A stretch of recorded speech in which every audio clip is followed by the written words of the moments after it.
Hello, everyone, and welcome back to Fury of the Outlands. As always, I am your chaotic dungeon master, Dan, the theater freak and TTRPG geek, and today we are here with episode 9 of this freaking campaign, and officially out of the introduction story arc.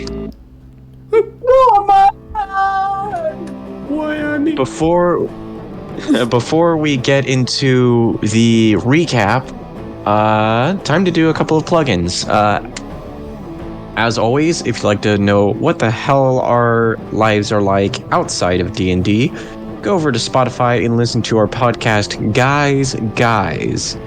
Unfortunately, we did not get a chance to get a chance to record an episode this week. Blame Carlo. Sorry. But hopefully we can rectify that next week. Oh, you will. Yeah, no, I will say, it's mostly family friendly. We do give warnings to the ones that aren't, so... Well, family friendly is a bit of a blanket statement because we do swear and shit. Yeah. Oh. But we just don't talk about sexual shit. Yeah. You know what I found out? Except for one episode. I was going to say, we had that one episode, but I found out the other day that my mom knows about our podcast. So shout outs to my mom for having listened to all the episodes. Thanks, Mom. Oh my god. Thanks for supporting me, Mom. Hi, Carlos, Mom. Yep. So, shout out to Carlo's mom for finding out.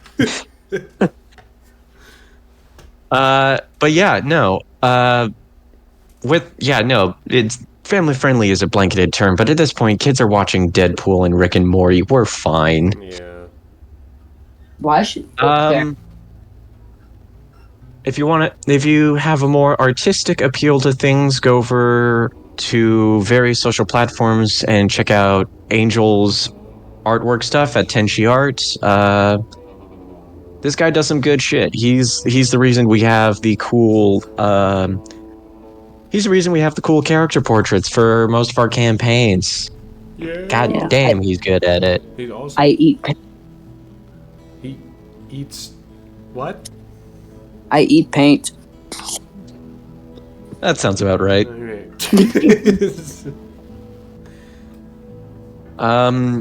Also, if you guys are bored of us doing main campaigns, we do have various one-shots on our YouTube channel.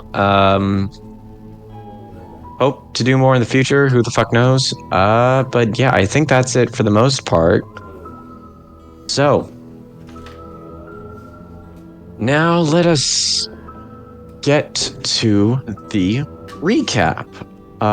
This is, as I said, this is episode 9. We almost actually forgot what episode it was. But last we left off, our party of, for lack of better words, rambunctious raiders. Our party had just completed a quest, completed a job under the contract from Matthias Dane of the Tyrian Arclight Order. That doesn't really matter because they're a part of a different nation, so they can just all shove it.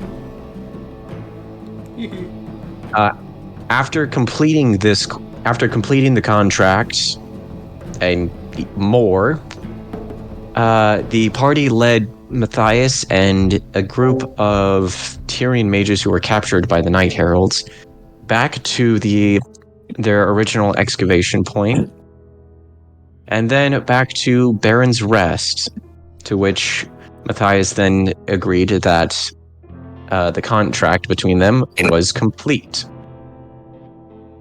Some of our members got some gold. One got a little bit of interesting information.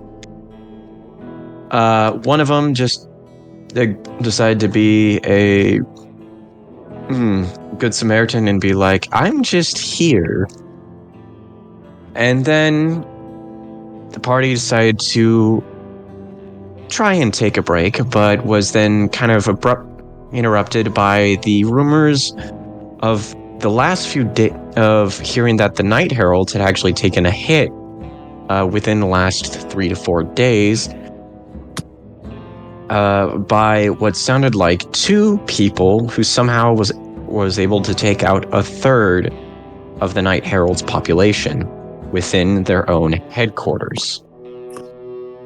After hearing that, Arakion decided that he wanted to try and just up and leave and ditch everyone for the sake of sanity. But against his better judgment, he was convinced by the local tavern keeper at the rest to possibly seek refuge with the Sisters of the Flame, as he has sought their help before. And she also told him to pretty much kind of take everyone else because some of them may or may not have some ties that they need to resolve within the Sisters. And that is where we pretty much are now. So, as of right now, you guys have just gotten done with your last minute things. Angel, you were over at Doc Mondari's to kind of get some ammunition, a couple of extra things. You will see in your inventory, I did add the acid ammunition, and we're going to be loading the target and stuff. Have you guys not started yet? Oh no, we started, but okay, it's all right. No, I still can't join. I completely forgot to tell you that I need to help my mom get rid of the thistles because they're taking over. Hey, no worries. You're good. Hey, I love you guys. Have fun. Love you. Love you too. Bye. I just wanted to say hi. She's so cool. Yep. Anyway, so as of right now, you guys just got done with a couple of things you wanted to do. Angel, like I said, I had the acid ammunition in your inventory. I don't know if you added the other couple of ammunitions as well. It didn't look like it, so be sure to quickly do that before anything. Oh yeah, how many ammunitions did I order? It was 30 of each. So yeah. I already did the acid, so just add 30 fire and 30 stun ammunition to your character sheet. Delicious. Yuri, you got done talking with your wife and kids. And as of right now, the two of you, is there anything else or anyone else you wanted to talk to before heading off completely, or are you pretty much done with everything you needed? Carlo, you go first. I think I'm good. Angel? Okay. I did want to run down over to Doc Mondari one more time. Or if I'm still already there.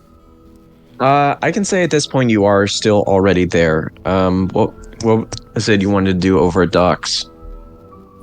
Two things. One, I wanted him to check out these Herald coins.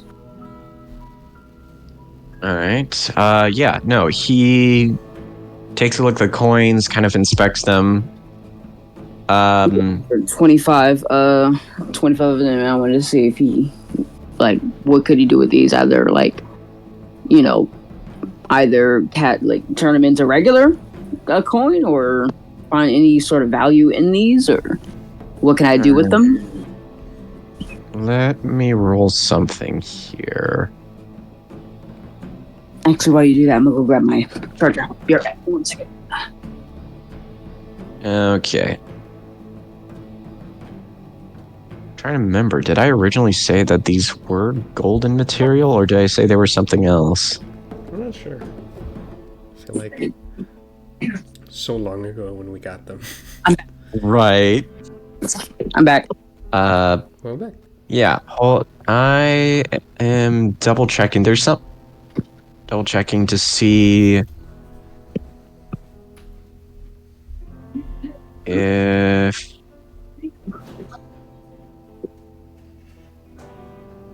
trying to remember what the actual metal composition of these coins were.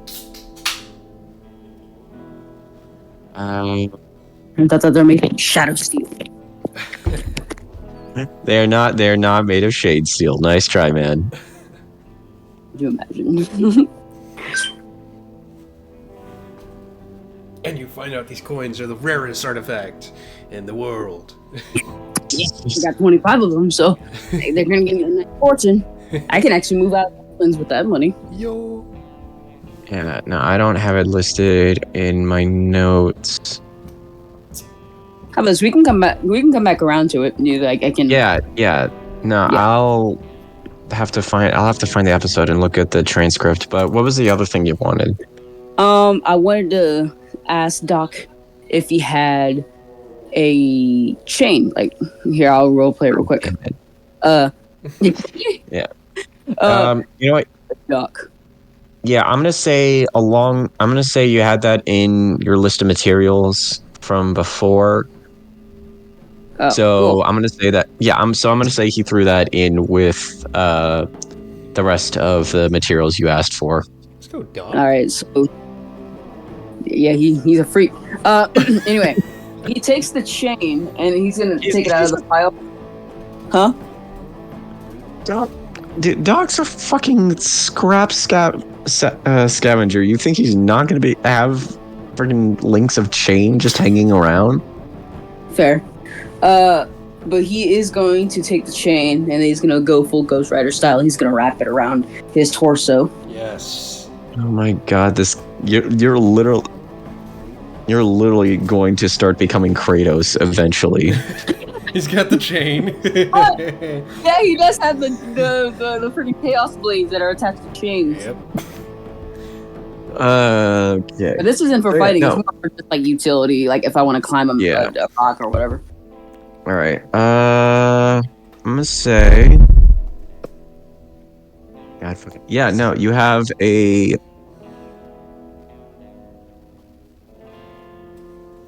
Yeah. No, you have a. 60. He gives you a 60-foot length of chain that you can either take as is or break down to whatever size you'd like. Yeah, no, he's just gonna keep the 60 feet intact and he's gonna keep it on his person. All right, you got 60 feet of chain. Yeah. All right, that's pretty much it. And he says, All right. I shall come back whenever I get done for my mission. Or whatever the hell this is. Yeah. And with that, you guys eventually make your way to the caravan. Mm-hmm. Or not the caravan, the cruiser. And you make your drive towards closer to sister territory. Angel, are you going to be going directly towards the sisters? Like, so I'm going to say this. You have a couple of options here. You do have the chance, since you are decently familiar with the Sisters of the Flame and their territory, you do know that you do have a contact. You do have a contact within the Sisters that, as far as you know, stays in a location not at the Temple of the Sands, where the Night Heralds call, or not the Night Heralds, where the Sisters call their home. You know that your contact doesn't stay there that often, but most likely will be at a place known as the Abbey, which is a little bit further out. So you have an option of going either to the Abbey to meet with your contact, or you can go directly towards the Temple of the Sands to try and contact someone a little higher up.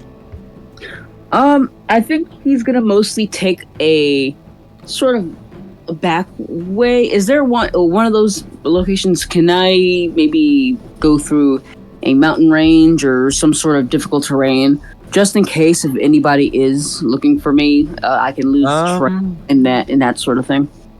Let me pull up. Just so I don't, lead anybody to this. Yeah. Let me see if I have the Outland. my very, very unfinished Outlands map. I think it's this one. I will say that most of the sisters' territory kind of consists more of desert terrain than actual mountains. Oh shit, yeah, that is taking forever to load. I thought it was me at first. No, it's on my end as well. Yeah, you do know that most of the sisters' territory is within sort of more of the desert area of the western part of the Outlands. There is a small mountain range that's not that far from the rest that you can take. Depending if you're going directly to the temple instead of going to the abbey. If you're going, oh, there it goes. So, I will say that it is going to take a lot. It isn't going to take as long to get to the abbey as it is to get to the temple. I don't have the abbey listed on this map. Bear with me. But you do know that if you did want to take the mount, wow, English is hard. If you want to go to the abbey, it's going to take shorter. It's not going to take you within the mountains. It's kind of a little bit closer to the rest than that. But if you want to try and make sure that nobody is following you, one of the best, you can either, like I said, go directly towards the temple to try and take the longest route possible, or you can just literally do some sort of like a weird ass loop before you get directly to the abbey. What do you think, Carlo? Let's see. We know that the feels like the lions are hot on your tail, and it feels like we're being pursued, and I feel like just like playing it safe is the smarter option, and just kind of like ultimately I would say taking kind of like the longer route would be my suggestion, but you're the captain. I trust your decision making. Yeah. Now, basically at this point, the real question is, do you want to get somewhere where you know you have a contact, or do you want to get to somewhere where you're going to make your way through and be like, hey, I want to speak to someone a little higher up? Right. Dang. Do you... Well, So, do you hardcore, 100% trust these sisters? Maybe not 100%, but they have been there to help me out with a couple of things in the past. Okay. He doesn't trust anyone other than Big B 100%. Fair.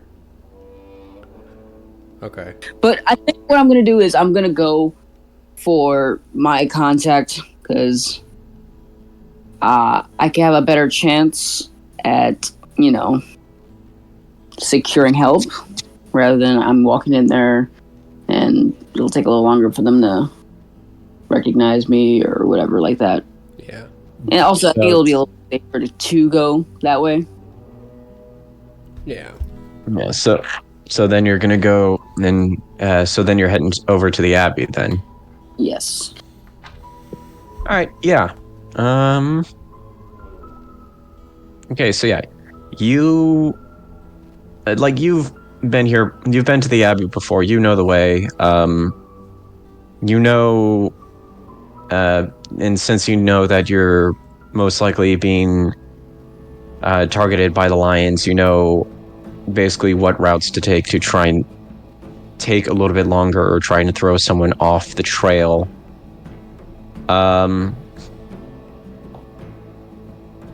since it is the couple of you guys, I'm not going to be doing most of my stuff here, unfortunately. But yeah, you guys head out from the rest, make your way towards the Abbey. It takes, I'd say,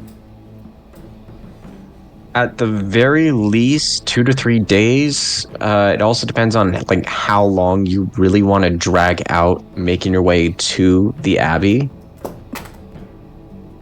He'll probably stall for like a day at best, because the Abbey is how far. Like, if I were to just take a straight shot to the Abbey, how long would that be? Yeah, no, I'd say it's about 2.5 days or so, depending on how depending on how fast you're like trying to burn through hell. Yeah, and we didn't use that many supplies on our last trip, so we can afford it this time around. But we won't be able to do it again. Gotcha. Yeah, no.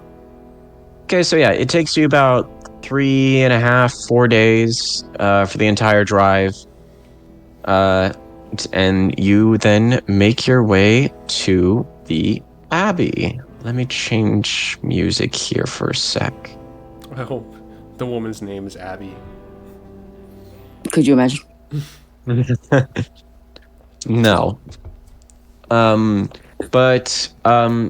Yeah, no, you continue to drive across sort of the barren deserts of the western part of the Outlands, and after these multiple days of traveling, you why do I say all? Like there's more of you. You both come to a sort of building complex that looks like it's situated around a bunch of barricaded walls with what looks to be some sort of a gatehouse. From where you guys are kind of coming up on it, the walls are patched with various pieces of wood and sheets of metal to try and keep it stable, as if this place has been kind of around for a long time. You can't really see a lot of the actual Abbey or the building itself from where you guys are from the walls, but you do see that various parts of the actual buildings itself are made of what looks to be various forms of stone, and like maybe some wood, but you're not entirely sure. What you can tell is that there are spots of it that are made of what looks to be sort of like a sandstone type thing that is kind of the same shades of color as the sand that is under the ground that you guys are kind of driving through. Up along the walls and kind of around the gatehouse, you do see that there are several people standing guard, most of which are wearing various forms of sort of like scrap leather or sort of scrap sheet armor, just kind of mishmashed-ish put together as like normal raiders kind of wear out here. But you do notice that a lot of them also have, as you get closer, you do see a lot of them are wearing sort of either have a undershirt or clothing underneath their armor that have various forms of red, or you do see that their armor is also decorated in sort of red stripes and various designs of flames. A couple of them make their way over to your car as you get like right in front of the gatehouse, and you see this human woman kind of make her way over to the window on the driver's side, kind of kneel down, pop off her shades, take a look at the car, see you, Arakion, is like, oh shit, Arakion, didn't realize you were coming. Yeah. Well. Yeah, turns to the rest and is like, turns to the rest of the people guarding the gate and is like, yeah, open the gate, this guy's good. Thank you. Yeah, you staying here long, or what's going on? Hopefully not. We just have important business going on, and we thought that you all would, should be on the lookout. Yeah. No. You want me to let Rogue know you're here? Actually, I don't know where the hell she is. Yes, you can go ahead and do that. Because we're gonna need to find a place to park the car anyways. Oh yeah, no, just do it kind of on the left-hand side when you cross through the gatehouse. We got like a couple of other cars parked there as well. You should be fine. Okay. Thank you. Nods, put the shades back on, just kind of continues to motion. The gates eventually do open up. You casually drive the cruiser through, park the car. You see on the interior of this sort of complex, there are a few more people that are inside. Some are wearing armor, like everyone on the gates or outside of the wall. But you do see a handful of them are sort of wearing standard robes or this sort of like flowy-esque clothing.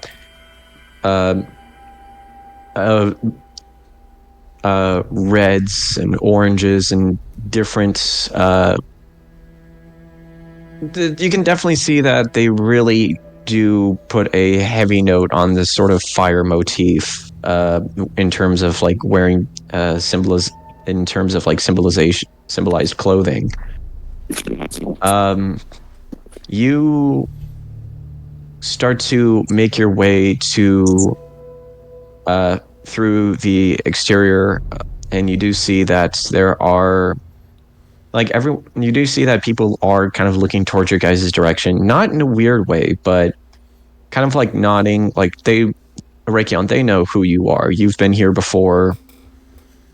They just kind of nod in acknowledgement and kind of continue to make their way either to training or some other possible religious thing that you don't really care about too much. You eventually make your way to sort of the Great Hall of the Abbey, and as you get to the gates, the doors immediately open up.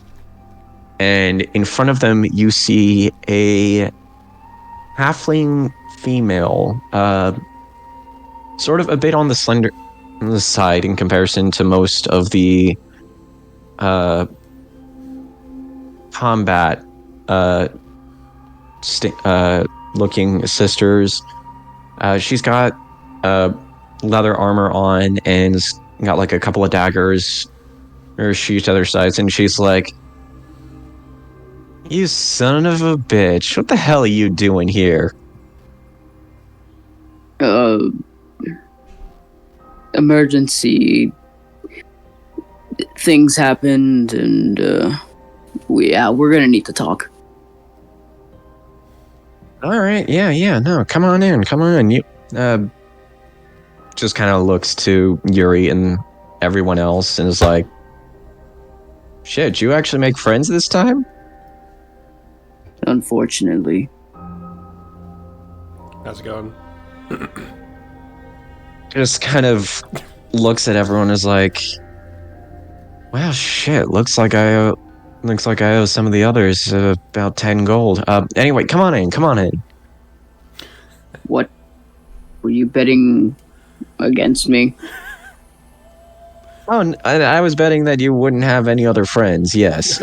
But it doesn't matter too much, and honestly... Does it count considering he is not my friend? He is a comrade, and that is it. Well, step closer. Maybe I don't... Well, maybe I don't owe him gold quite yet. Anyway, yeah, no, get the fuck inside. Opens the doors a little bit wider. You guys step into the hall of this abbey, where you see that it is a definite open space with not a lot of it is heavily decorated. You see that there are some old tapestries that kind of line the walls around. You see various other members of the sisters in robes walking about with various scrolls or tomes or some sort of religious icons within their hands. Eventually, the halfling, who eventually introduces herself as Rogue, makes over to sort of the common area inside the abbey, sets you guys down on by a table and sits across from you. Is like, all right, Spill, what the fuck happened this time? Okay. Well, we were tasked by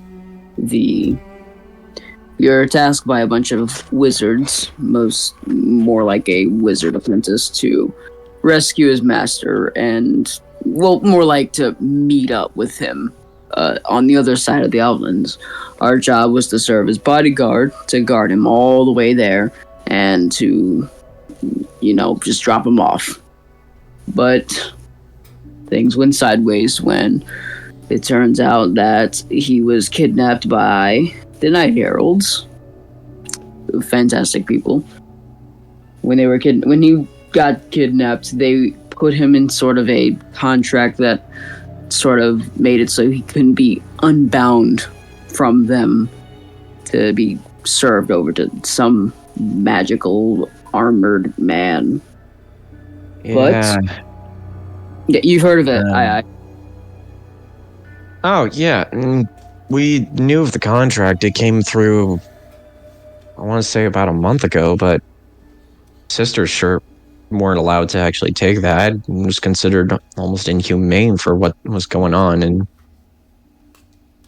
honestly, from what it sounded like, this guy is definitely caused quite a lot of stir across the Outlands. I mean, the idea of someone that decked out in some sort of spell tech, a lot of people think it's some sort of just high-end battle suit. Yeah, pretty much. But that's not even the bad part. When we get there, we had to, because of this big contract, we had to find a loophole to manage to get them out, or else we won't get paid. So we thought of the contest of a champion, and I was chosen as the chosen champion to face off against their champion, and I managed to win. You see Rogue looks at you and is like, dude, who the fuck did you fight? Some lackey, what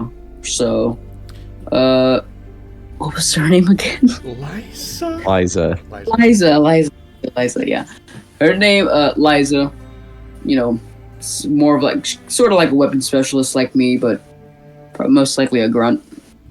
You fought Liza of the Night Heralds. Yeah. You see Rogue kind of pinches the bridge of her nose and is like, well, for one, she can hold a fucking grudge for sure, but I'm looking forward to it. The sisters have come across her a few times in the various scavenging skirmishes and contract hunts that have happened on and off over the years. Aside from you, she's been told to be not really one of the best, but a lot of people, okay, let's be honest, a lot of people out here can't shoot a gun worth shit, but she can definitely handle a gun fairly well, but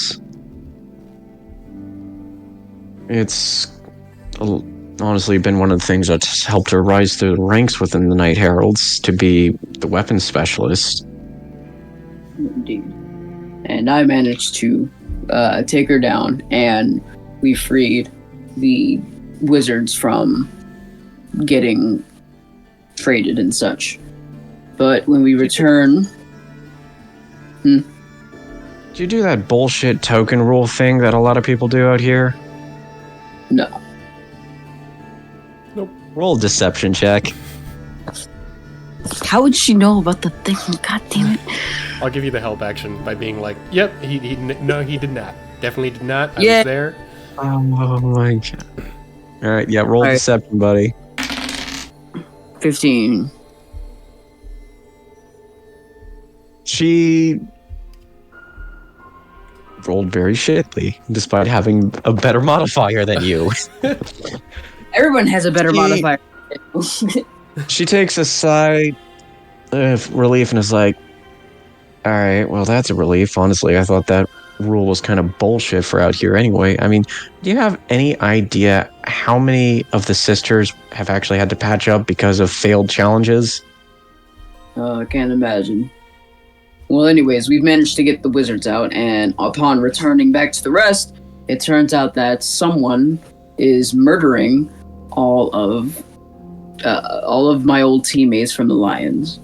Not only that, assuming they found out where I was, they've managed to raid through the Night Herald headquarters, taking down a third of their entire forces. Yeah, we heard about that. We heard about the Night Herald thing too. It's freaking terrifying. I mean, yeah. So now, yeah, no wonder you decided to make it up to the Abbey. I volunteered to leave everyone behind at the rest, so that place won't get done the same damage that that happened to the Night Heralds. Yeah, that's fair. All right, well, you're welcome to stay here within the Abbey for as long as you want. I mean, unless you feel more comfortable heading over to the temple, I don't mind escorting you and whatnot, but, aside from that, I can definitely, like I said, we heard about the Night Herald attack from here as well, and we have been hearing that a lot of the Lions have been getting taken out on different scavenging hunts and contract jobs and whatnot. And honestly, Lions started the rumors that it was possibly you because you've had one of the biggest beefs with them to begin with, but honestly, from what we've heard, it doesn't really seem like the case. Well, now you see why. Yeah. And we were hoping that you might have an idea on how I can either get these Lions from, or I guess more precisely, how to evade this from happening to me, but also just stop this hunt overall. Because it seems to have picked up ever since that happened. Well, I can tell you that trying to stop the hunt for you altogether is easier said than done at this point. I mean, I know you don't talk 100% about what actually happened to you over there, and you know what? We respect that. But from what it sounds like, Bandlord of the Lions is very pissed at you for some reason. Though not pissed enough to shoot you dead, which is more surprising than most. But at the very least, stopping protecting you. I mean, shit, you definitely kind of came to a good place for trying to seek sanctuary, for sure. I mean, if you tried going to the militia or any of the other clans, they probably would have just laughed at you outright, but sisters were originally part of a huge religious order, so helping lost people has kind of become part of the deal at this point. So, like I said, you're welcome to stay here. One thing I will say, though, I know you've probably come across Lions every once a bit, but you sure shit ain't the one that's been taking them out.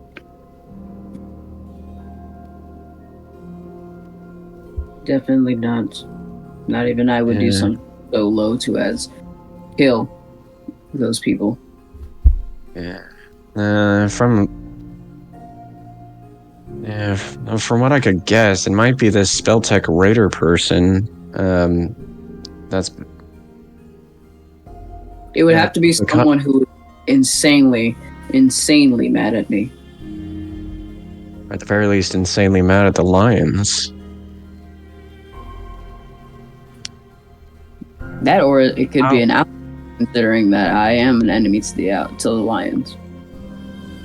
Yeah. I can put out some notices across the Outlands. I think we still have some sisters that are kind of out doing various hunts of their own, but I can put some notice out there, see if anyone can come up with information on either the hunting of the lions, or might be a long shot, but I can see if any of them have any idea who this Spelltech Raider might be. Well, anything you can do for me, I will appreciate it. Yeah, not a problem. But yeah, no, in the meantime, you guys can hang here. You guys can hang here for as long as you want. I don't know. It might take a while before we actually get any good information, but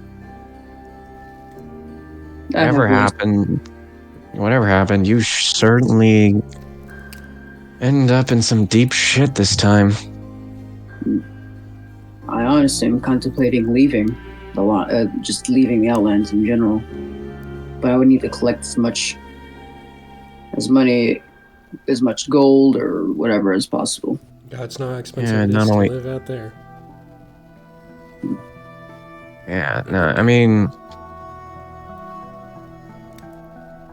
and you don't have, I mean, people have smuggled themselves into the neighboring nation before. I mean, shit, that's been something that sisters have been contracted for a few times. But it's a tricky business and can't be done one after another. I mean, last time we did a freaking run like that, shit, I want to say maybe a few years ago. Even that was risky, because that ended up being a more complicated job than most. Were you ultimately successful? We got them through our end of the gate. I don't know if they managed to get their way out. We don't really have a lot of contacts in Tyrus to verify anything. We just simply provide the opening date for them to go through, and it's up to them to see if they manage to make it out on the other side.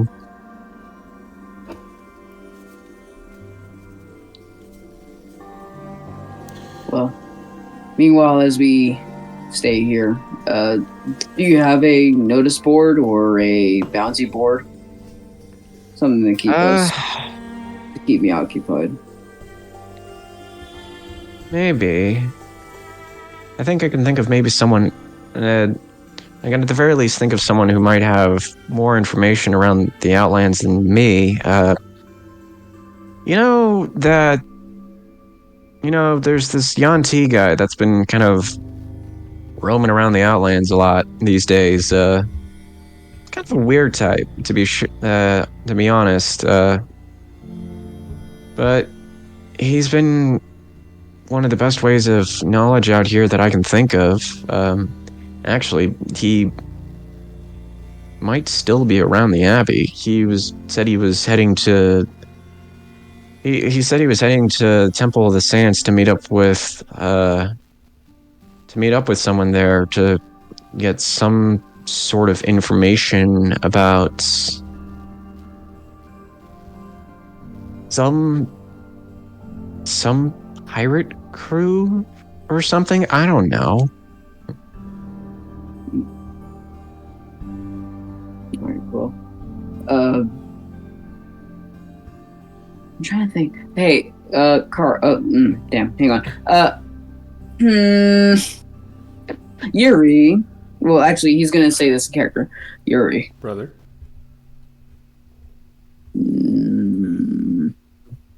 Would you... He's like, I'm working on it. Go on.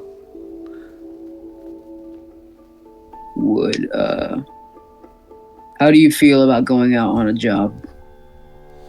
While we wait for him to us. Yeah, I don't mind it. I feel like we're going to be here for a while anyways, waiting for the storm to blow over. Okay. I figured we could use this time, and we can use the coin anyways. Yeah. Job's a job, they say. Rogue? Yeah? Do you have a job board?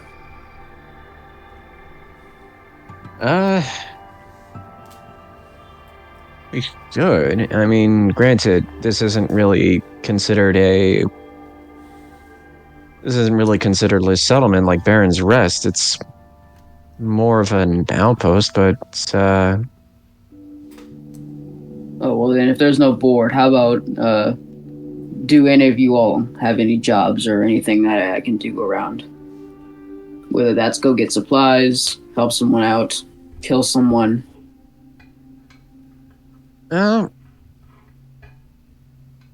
kind of thinks for a bit and is like, not kill anyone, no, but there was conversation of an escort job. There was this kid about a week or so back that reached out to us. Said he was an ally to the sisters or something. I don't know 100%, but he said that he was in a bit of a pickle and needed to be escorted back to sister territory. Okay, and all right. Well, I guess he looks to Yuri. There. Doesn't sound too hard. All right, we'll start there. All right. Let me get out on the horn. See if anyone can actually remember where this kid's entirely located. I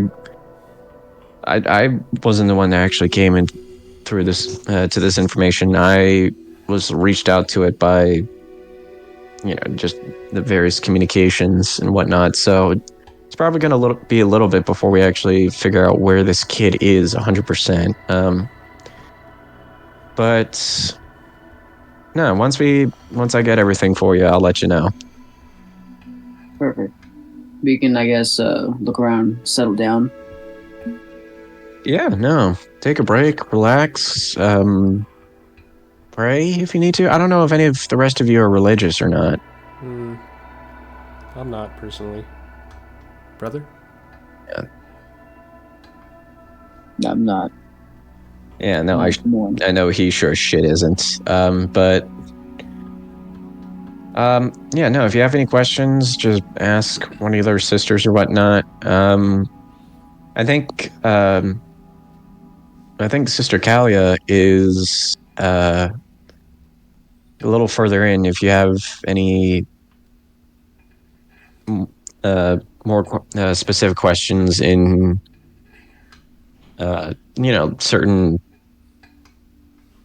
religious following doohickeys. I don't know, man. I'm honestly not that religious either.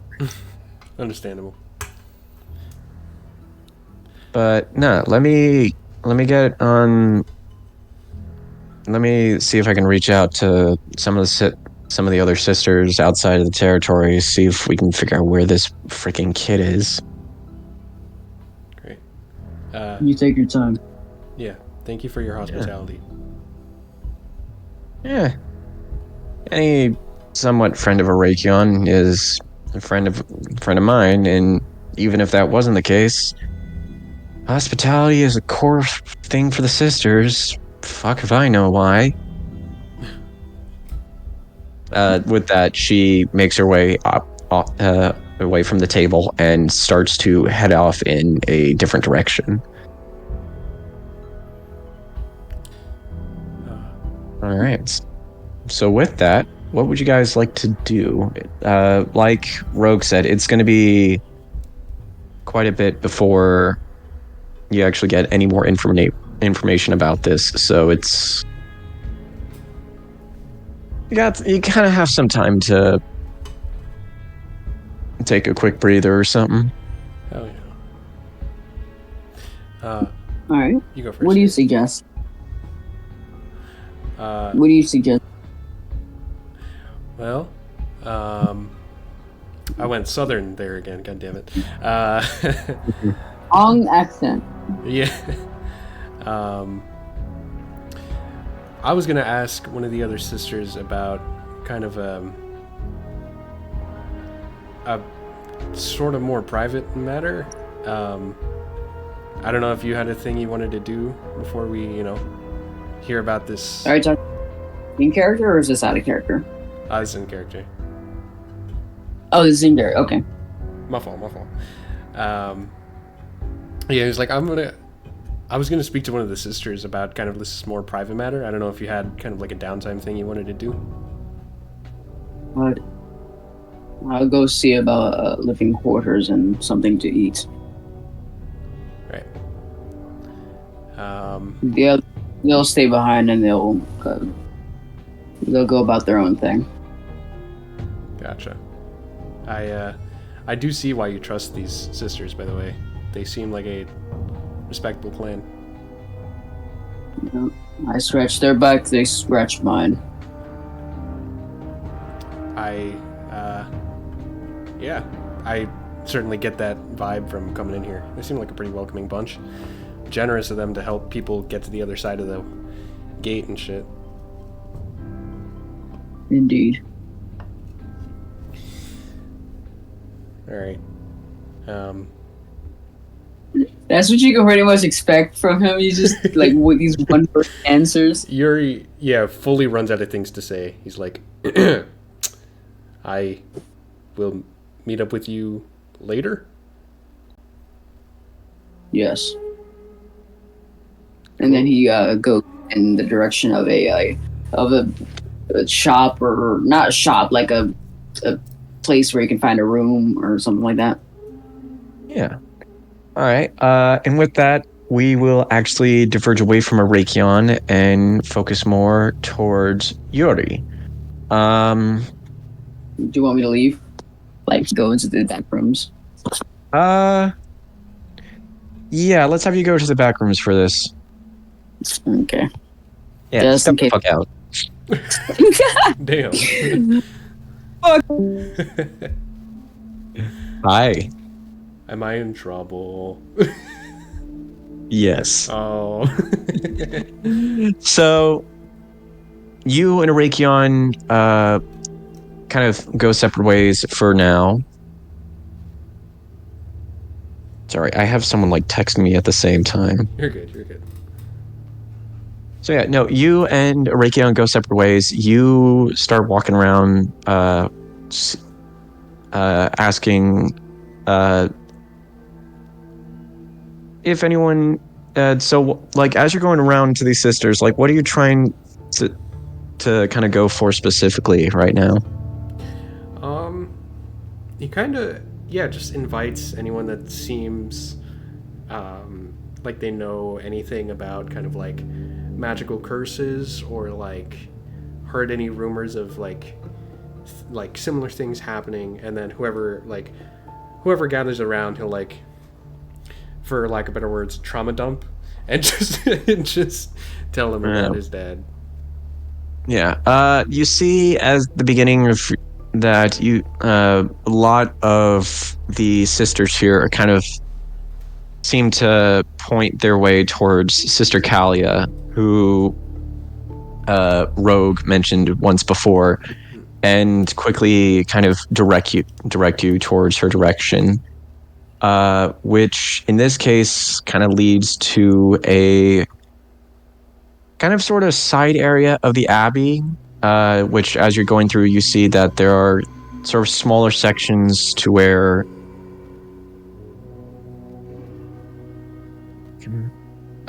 you do see that there are areas where it does look like there are several other religious symbols, and several idols. You can guess that they're kind of towards like various deities and whatnot. Towards the back end, you see a sort of bigger area, not too big, but you do see in this spot there is the symbol of a flame on a banner on the wall, along with the statue of a woman surrounded by fire, which you guess is the primordial goddess Rhea.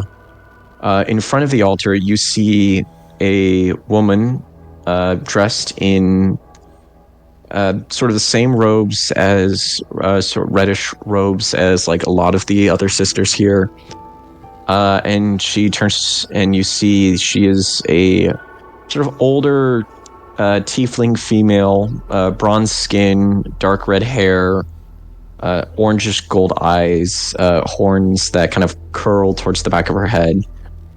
Looks to you and goes, "You must be new around here."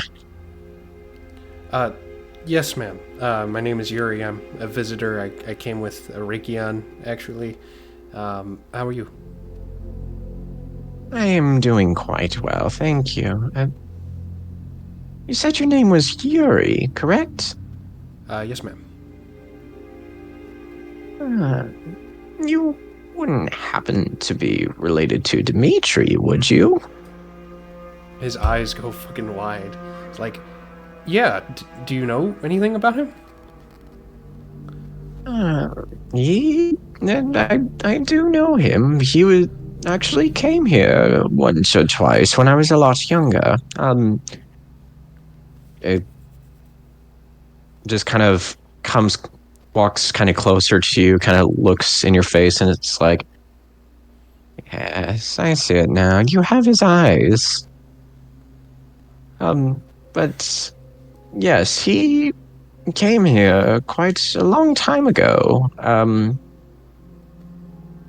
seeking information of sorts. He didn't really specify as to what, but...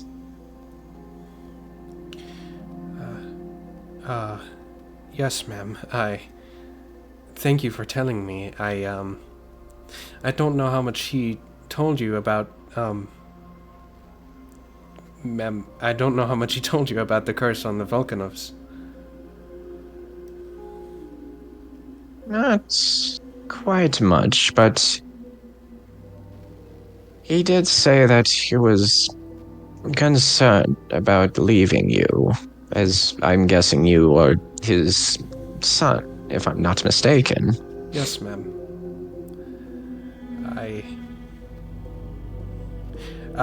To make a long story short, ma'am, is it negative for me to talk about curses in such a holy space? I don't mean to offend. You're fine, child, you're fine. We're in the Outlands, which, even in that case, several aspects of life can either be seen as a blessing or a curse. It's all a matter of perspective. You seem to be wise beyond your years, Kalia.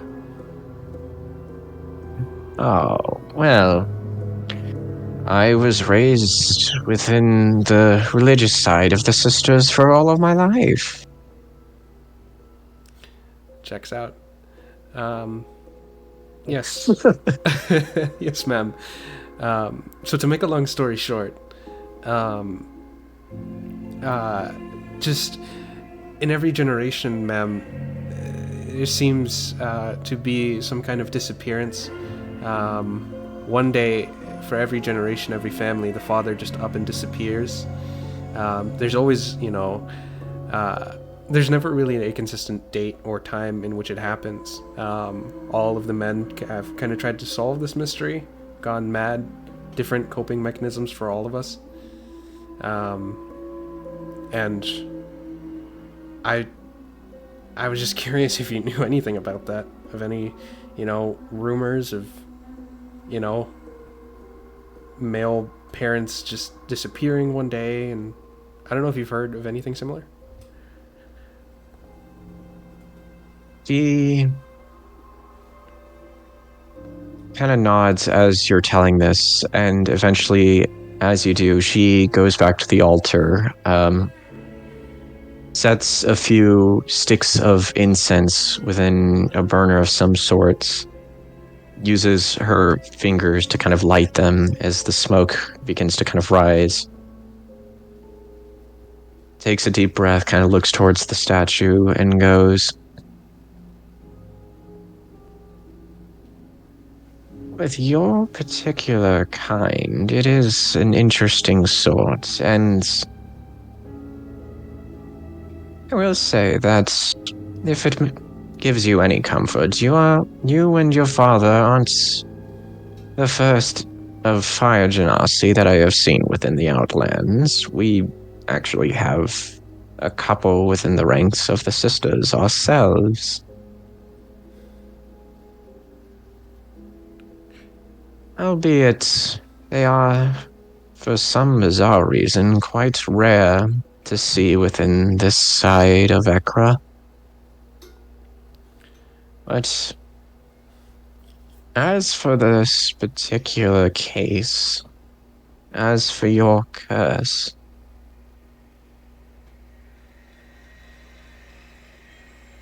it is something that is rather curious and could as well be something of a religious sort, as many years ago, it was always the patriarch of a family, a heavy religious one at that were always chosen to be champions of the gods. Tell me, do you know the difference between a champion of a god and an avatar of one? He scratches his head and gives a totally bullshit answer because he doesn't know. He's like, yeah, a champion is a god in mortal form, and then an avatar is basically the opposite. Deception check. Oh, fuck.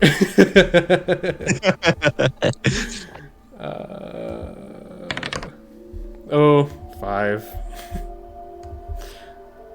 She chuckles, looks to you, and is like, well, you almost had it, if it wasn't almost in complete reverse.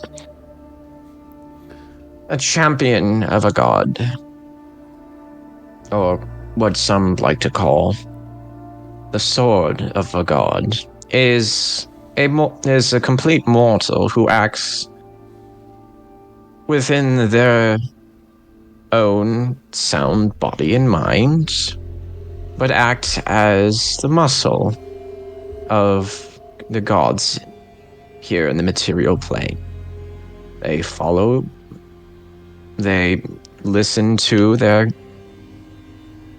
gods' wills, and they carry them out as seen fit by a god in choice and by themselves in the teachings that they have followed. Avatar, or a vessel, is a mortal who has allowed himself to be able to maintain the, well, for lack of better words, possession of a god, to be a god's physical form within the material plane, to relieve themselves of their body in allowance for the gods to roam the earth.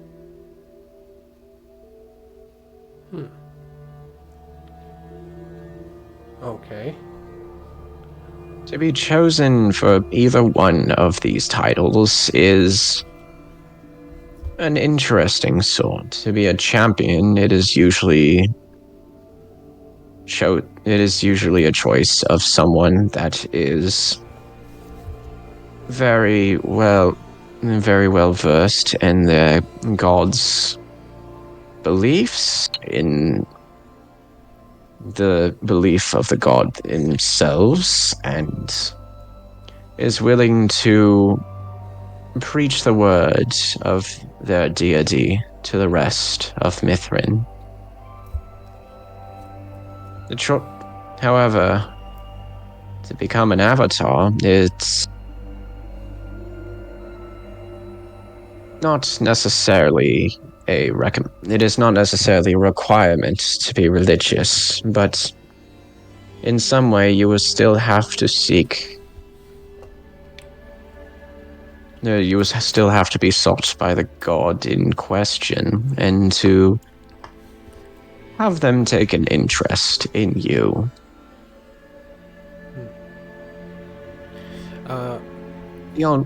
The only reason I tell you this is because, for one, as I said, most champions were those of the patriarchal sorts, and the Genasi was seen as the children of the primordial gods themselves, although I find it quite silly because Genasi itself has been also known to mean half Jinn, but it's an interesting conversation to have with people these days, if they are willing to converse. I see. Do you think, ma'am,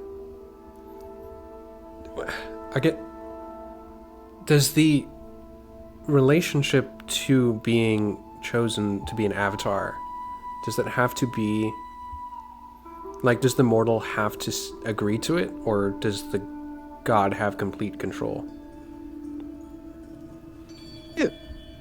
The initial binding between god and avatar is consensual, albeit there are some gods that have been known to take avatars by force, and albeit it has never quite ended well for the avatar itself. But there are most who do seek mutual understanding and acceptance between the gods and the mortal in question. Now, as far as you know, has your family ever been worshippers of the goddess Rhea, or any other god within the pantheon? Ma'am, to my knowledge, I don't believe so. My mother never taught me about Rhea. I never taught my family about Rhea. Maybe previous generations were.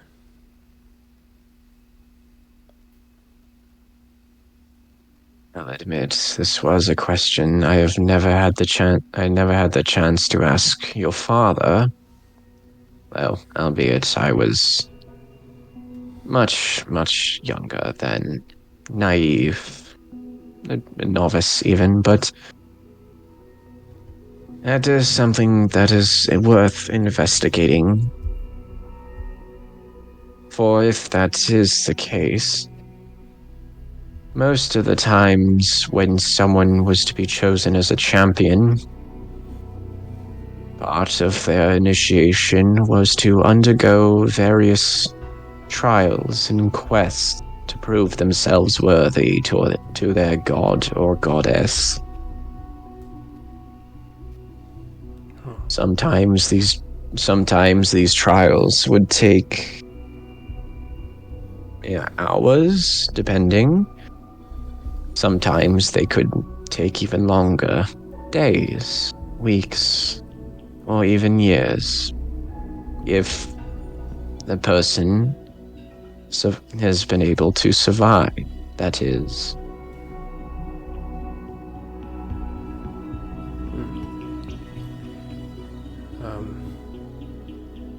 Wow, that sounds intense.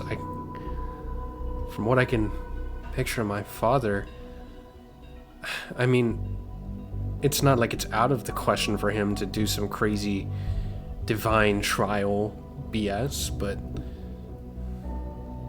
is that... Do you...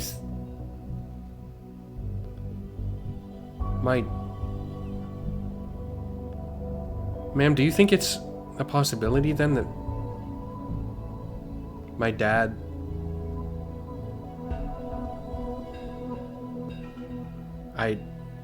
I can only guess, for I am no oracle or no diviner of any sort. I see. But what I can say is that there has been a case of someone completing the trials of championship once, years ago, before the era of silence took its massive toll against the Outlands. I'm assuming in your quest to understand your family's curse, you have heard the rumors of the one who impersonated the goddess Rhea. I think I'm familiar. Yes, might have come across a text or two. It was an interesting situation for all of that we know. During the time of the Second Era, I believe, before the Outlands existed, the goddess Rhea had occasionally visited the material plane, as gods have done in the past. And then there was one time, many, many years ago, where someone of a similar visage came upon this era of the Outland, originally as a rogue of the skies, a pirate of sorts. She became quite a thing within those times, and eventually came across a following of Rhea. And upon seeing her power, they assumed that she was the goddess herself. Excuse me. Eventually, it came to the fact that this was not the case. And once discovered, the followers of the fire goddess called this woman a charlatan, a betrayer, a deceiver, but she was allowed to plead her case as to why these events had happened. And in order to truly prove her forgiveness, the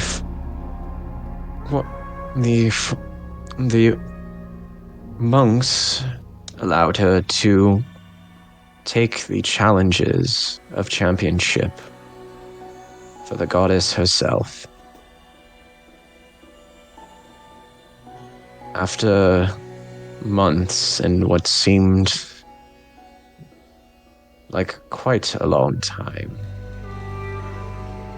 this woman did return with the forgiveness of Rhea and was deemed as the champion, but admitted that she could not take the title permanently, as her ties to Mithrin were not of blood or bond, but of adventure, and that there would need to be someone to take her place.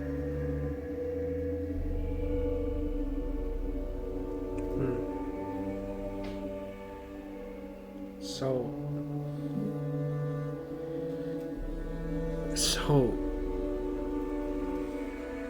there's a flame goddess impersonated, exposed, tried, faced trials, became her champion, but determined that she could never take Rhea's title because she couldn't stay. She couldn't take the title of her champion because she couldn't stay. Yes. Now that being said, after this moment, she did return once more, but with another, supposedly a child of her brother's. But records, but at that point it's just become more rumors than anything, but the main focus more about this previous champion. There may be a chance it might unravel some mysteries as old as the Outlands itself, and it may yet be tied with your family. Yuri looks at the statue of Rhea. It kind of gets this like angry look on his face, and like curls up a fist. For a second he considers like just punching the nearest surface, but then like releases his fist and unclenches it. And he goes, "Ma'am, if you're I apologize. I just been after my father's shadow for ages. If you're suggesting what I think you're suggesting, and that Rhea, well, quote-unquote Rhea, took in a champion, and that champion served a false deity, and the person was manipulated and taken away by unseen forces, leaving the people who loved and cared about and cherished him without him." You see, she shuffles kind of closer towards you, places her hand on your shoulder. I understand your anger, Yuri. I understand how even this anger had frustrated your own father, but you must trust the goddess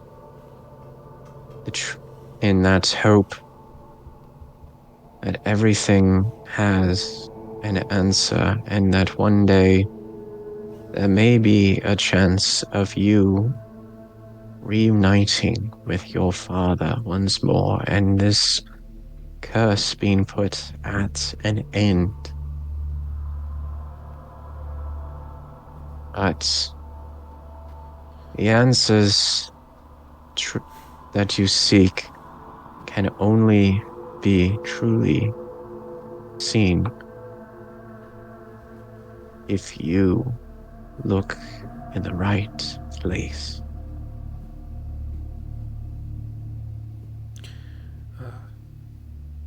He looks and goes,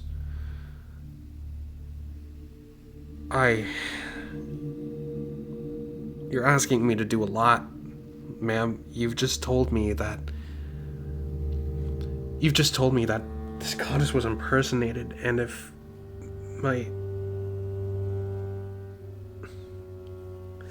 I don't know what the right place is to look at anymore. If I can speak frankly, ma'am, I don't know what right is anymore.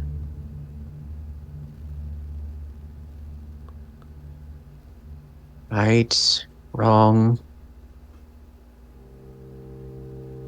The actual meaning itself is a matter of perspective.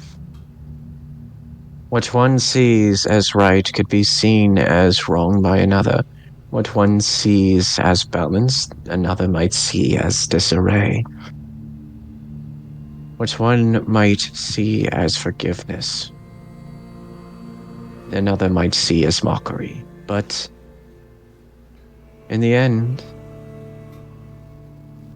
it doesn't matter what anyone else may think, so long as you follow what you think. As she says this, she takes she takes something off of her belt, wraps the cord around it and places it in your hand. You look down and you see that she is handing you a talisman. The material itself looks to be made out of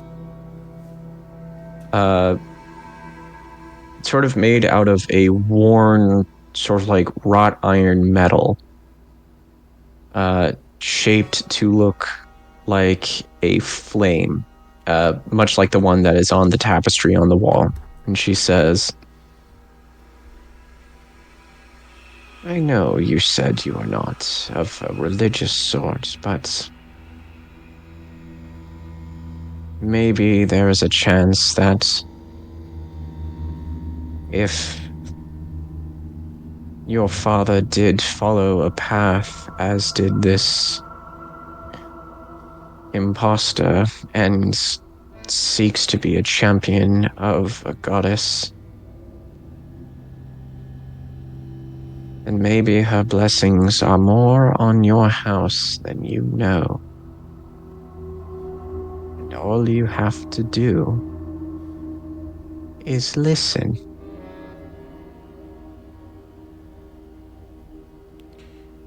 He looks at the talisman, ponders, and then kind of nods. He clenches his fist around it and goes, I don't know if I can commit myself to being a follower, ma'am, but at the very least I'm going to forgive my Sylvan. Fucking set shit right. I know people forgave this imposter, but if she's responsible for the shit that I endured, I don't know if I can forgive her. And that is entirely up to you. Yes, ma'am. I'll admit, you are not the only one who share that feeling. And it's a feeling that is even shared between our few Genasi followers of the sisters.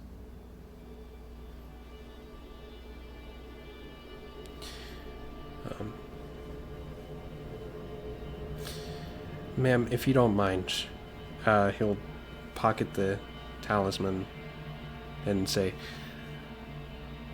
I don't know, again, that I'll commit, to being a follower of hers, but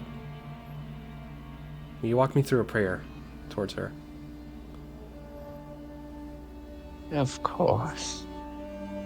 She motions towards the altar, where the couple of incense that she originally burned are still sitting in the burner itself. You walk up closer and you start to kind of get a whiff of these incense. It's kind of the scent of... It's the scent of some type of wood. Not necessarily burning wood or smoking wood, but kind of like the smell of wood when it's freshly cut from a tree. Now, whether that's a particular favorite of the goddess or something that Sister Kalia chose herself, you have no idea. You sort of kneel in front of the altar. Sister Kalia kneels next to you. Let me double check something. She closes her eyes, holds a similar talisman to the one you have in her hand, and she goes,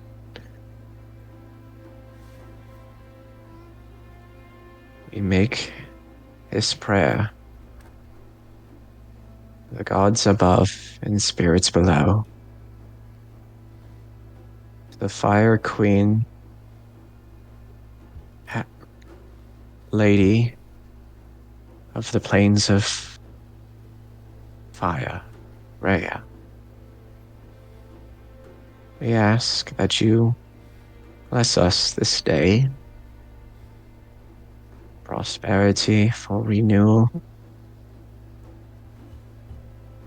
and for answers to Yuri Volkanov, son of Dmitri Volkanov. May he find the answers that he looks for.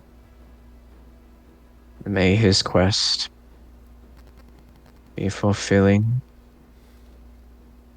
and may he one day walk in the hearth of your fire and embrace his family and his father once again." You see, she starts to mutter some more prayer in... Yuri, actually, what languages do you speak? Oh, good question. Common and Abyssal.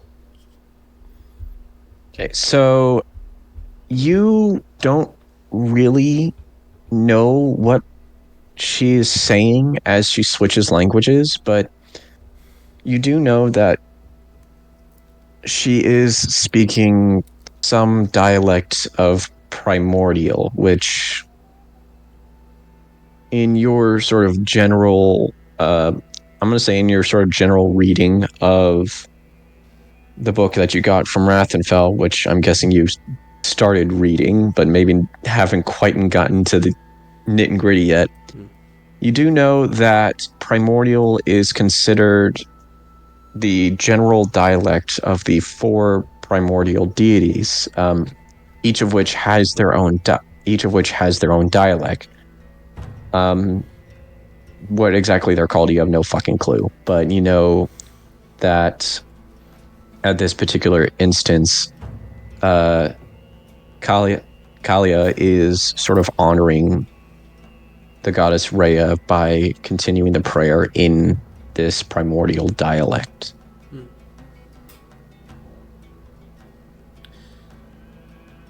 Tell me, how is Yuri feeling as Sister Kalia is uttering this prayer to Rhea?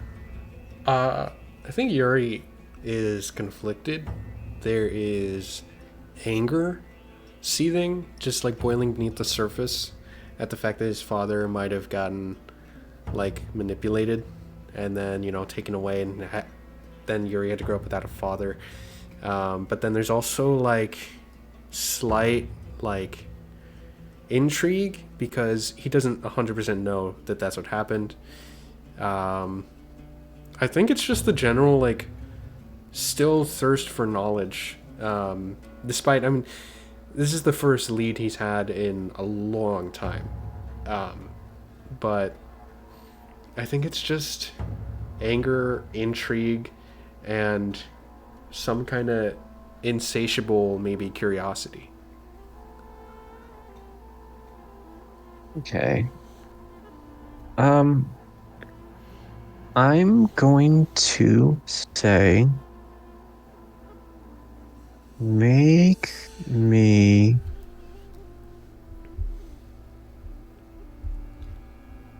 You know what? I'm going to say, make me an insight check. You got it, boss man. 15 plus 1, 16. Okay, so as you're kind of having these thoughts go through your head, and Kalia uttering this prayer, you feel a sense of warmth around you. Not necessarily the same as you've kind of always felt before, because like you're a fucking genasi.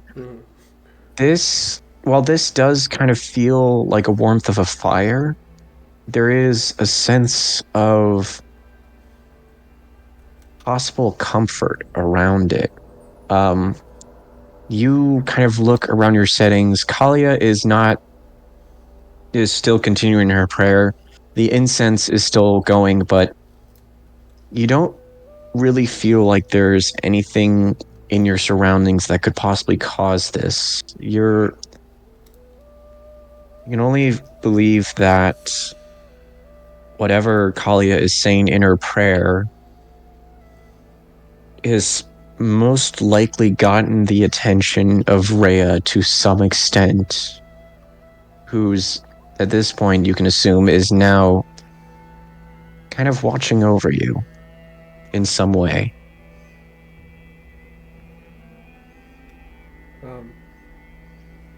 I think Yuri feels that warmth. I think he's slightly comforted. He's a little less angry. But he's still kind of like... There's a part of him that's still...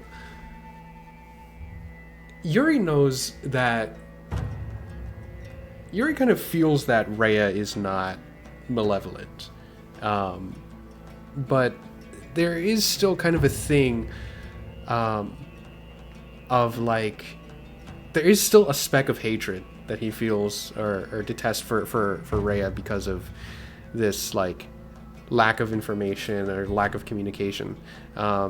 He tries his best to like rack his mind around why, but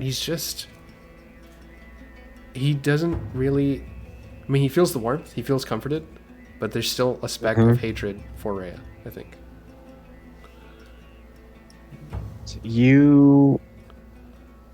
The feeling eventually begins to fade.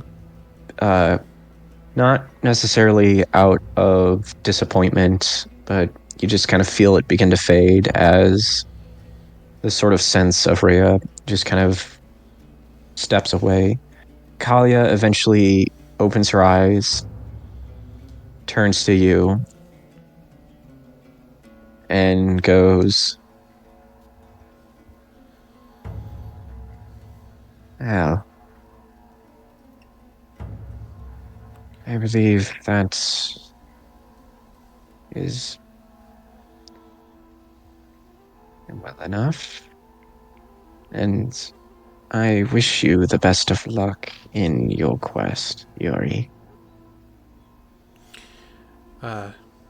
Thank you, ma'am. And you know, I do appreciate just all your time, but next time you see Rhea, you know, I don't mean to transgress, ma'am, but just tell her that there is a sordid conversation I need to have with her. She chuckles and goes,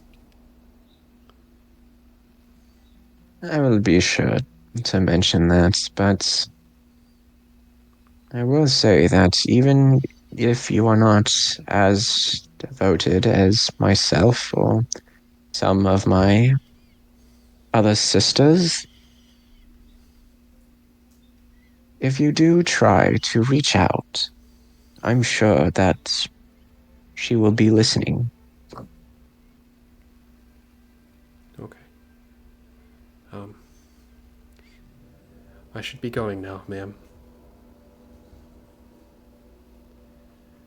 Good luck, Yuri. Thank you. And with that, you step away from Rhea's altar and... Holy fuck. Where is Yuri going to be going now? Yuri,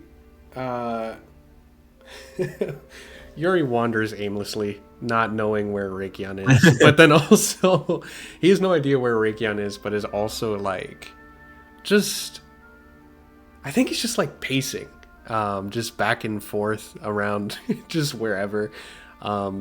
He's kind of like talking to himself and just like being like, what the fuck? You know what I'm saying? He's kind of like... Yeah. Yeah. All right. Well, with that, we're going to step away from Yuri for a bit. I'm going to go ping Angel. You mind muting and stepping out for a sec? You got it. Thank you.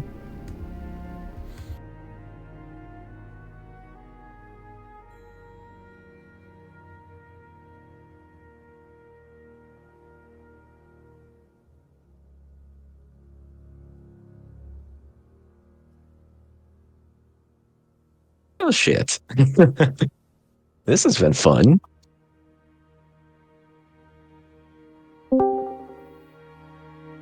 Hello. Oh my gosh. Yeah, no, that was a long one. I'm sorry. You're good. All right. So, doing a bit of backtracking, you and Yuri just went separate ways for a quick bit. Where is Arakion going immediately at this moment? After he breaks away, he goes towards, or he's going to look around for either a place to stay, like an inn, or he actually might track down Rogue one more time to see if she might have any offerings of anywhere I can stay.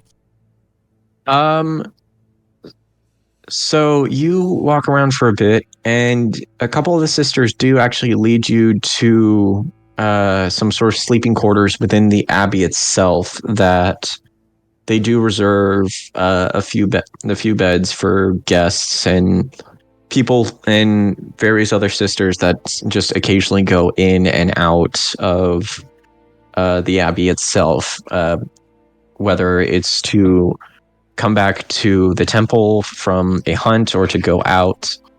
But there are places within the abbey to kind of rest.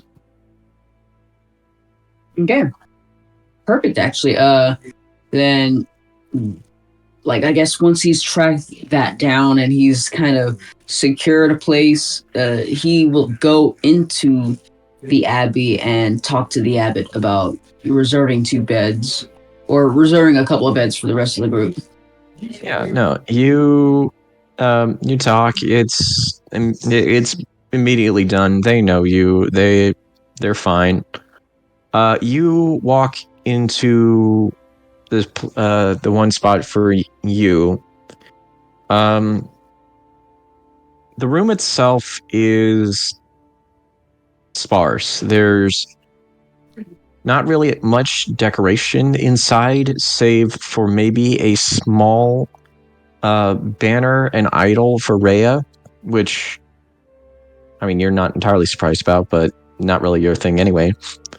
Aside from that, there are a couple of beds, one stacked on top of the other, off to the side of the room, and there is a sort of smaller desk off in the other corner, and a couple of trunks for each of the residents to kind of put their stuff in. Perfect. So yeah, he's gonna pretty much just unload everything that he has on him, like his bag, his chain. Actually, no, he's gonna keep that on him. and anything in his pouch that he could put away to take away any sort of weight that he might have. And then once everything is done and settled before the night, he's gonna go and find a tavern to like drink or find a place to eat or something like that. Yeah. As you're kind of taking stuff off to kind of take the load off, what is Arakion? What's kind of going through Arakion's head at this moment? He's a little bit of fear because he doesn't want anyone to like come by here, or also he's worried about the rest in his absence. If anybody might come and tear it down and shit like that, or raid it looking for him. Excuse me. So yeah, no, as you're kind of setting stuff aside, kind of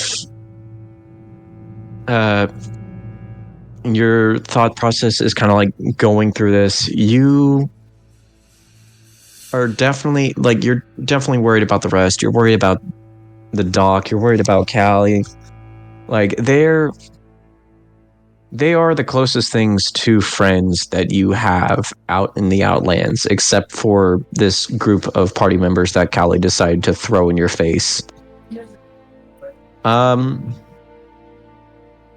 You, despite everything, you almost want to consider these people to be your friends, but that in itself is almost a bit of a fear for you as well, because the last time you had people that you considered friends, that was Charisse, Robert, and Elwyn.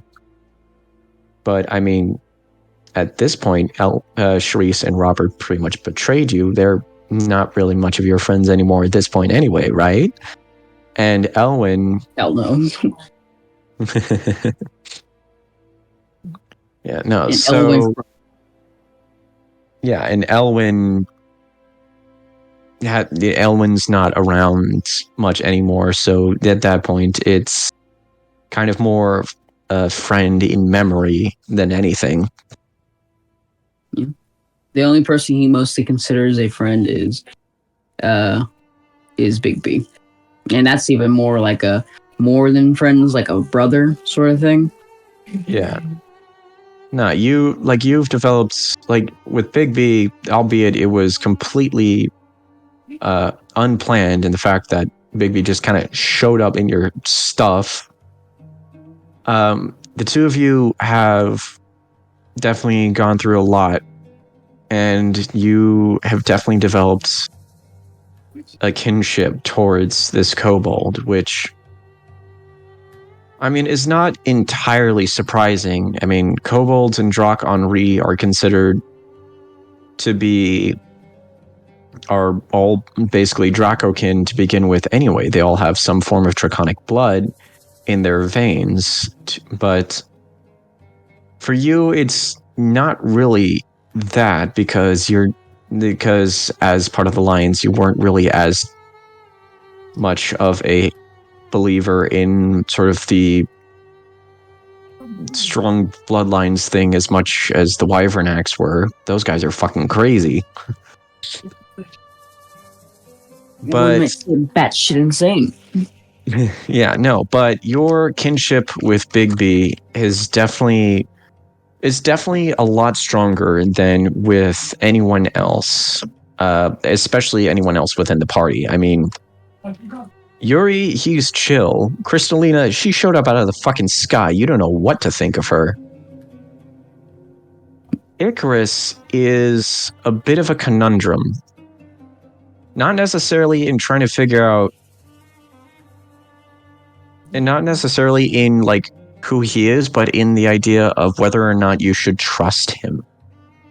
I mean, with everything that happened with the Night Heralds, the fact he's got a giant fucking scythe on his back, the fact that the Heralds, as soon as they saw him, were a little more lenient with you guys being around for some reason, even discovering after the fact that you are Arakion and Yuri, the nephew of the Bandlord of the Lions,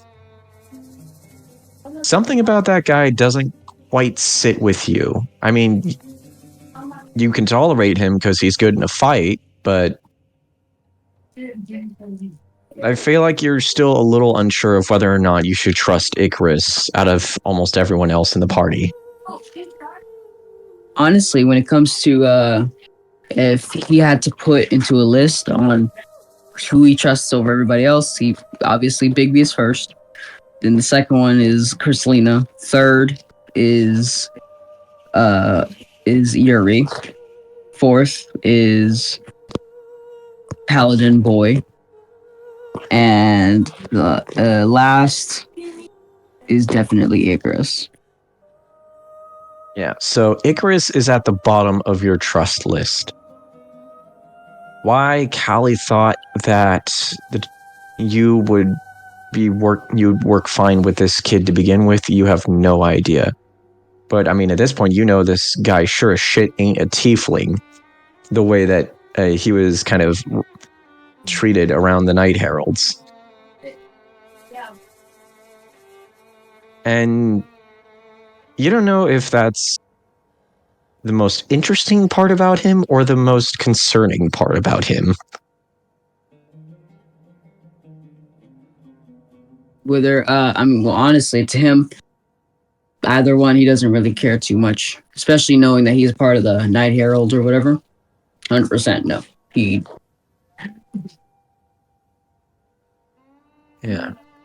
He's mostly on his watch list. Yeah, no, Icarus is definitely on Arakion, on top of Arakion's watch list. Mostly also because he's more of a threat. Everyone else is less likely to be a threat, but Icarus is the other one, is the one that's like the closest. Yeah.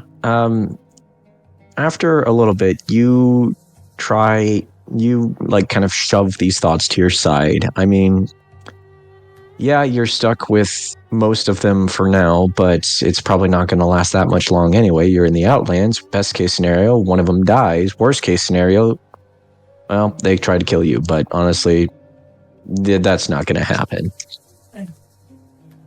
Probably. You push these sort of thoughts of fear in the fact that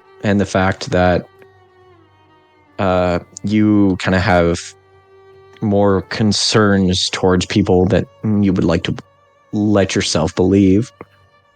You make your way out of the room that you're staying in, and you are directed not necessarily towards a tavern, but there is a sort of bar section within the hall, within the food hall of the abbey, which you know has been a lot of commotion between the religious side of the sisters and the raider side of the sisters. Not enough to divide the faction, but you know that a lot of the more heavy-duty religious members of the sisters are not 100% a fan of alcohol within a religious building, but they tolerate it so long as nobody gets drunk to the point of a bar fight. Yeah, no, he's mostly walking in just for like a drink, nothing to like. Yeah, because he's gonna have a job soon, so he doesn't want to sauce up. Yeah, no, you give me a perception check. Actually, time to die, Angel. That's all you had to say. That's all you had to say. No.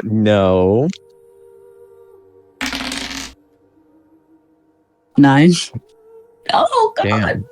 Damn. So, yeah, you look around as you're getting as you have this drink in your hand. You see that a lot of the sisters here are just kind of hanging around. They're hanging around. Some of them are having drinks. But it looks like there is someone in here that doesn't look familiar. It's not Yuri. It's not any of your party. but it is someone else that you're not quite sure of. It's not like this guy's like staring at you or anything, but you just know that out of everyone here, this is one guy you don't really recognize 100%. New recruits, probably. He's not going to think much of it. Right, yeah, you get your drink, you kind of sit down at your own table, and with that, I'm going to go ping Carlo. Oh, Carlo left. Oh, God. I thought he was just staying quiet the whole time. Yeah, no, he's muted and stepped away, kind of like how we always do.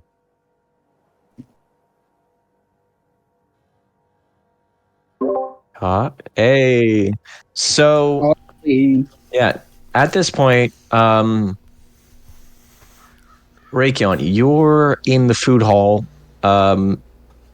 having a bit of a drink. You kind of sit there for like maybe 20 minutes or so.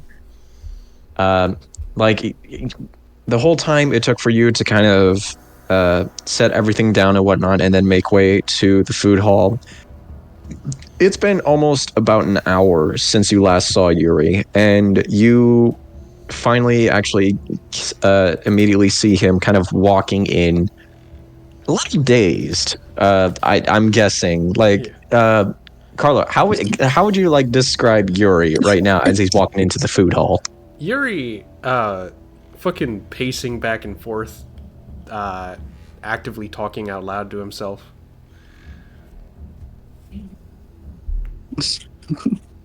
So, yeah, he's gonna see this and he's gonna be like, it's gonna be good.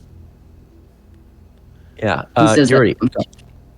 Yeah, no, Yuri, as you're kind of walking around, you realize you're in the food hall, and there's Arakion with a drink. And actually, along with that, can you give me a perception check? Sure. Can Yuri see things? I don't know, man. Oh, he's too soft. Oh shit, he's lost. No. Yeah. Along with Arakion, who you recognize, there are a bunch of other members of the Sisters, kind of sitting at the tables, having drinks and whatnot. And you see that there is one other person sitting here, sitting at these tables that doesn't look like he quite fits in. I mean, for one, it's a guy, so you're like, wait, the Sisters have dudes? And then you kind of look at his fit and you're like, yeah, no, that's not one of the Sisters. First of all, he like clears his throat after realizing he was saying all this shit out loud. He's like, sorry, and then walks over to the table. None of them have been really paying that much attention to you until you cleared your throat. In which case, you had like 2 or 3 of the Sisters like kind of turn their eyes towards you and then turn back.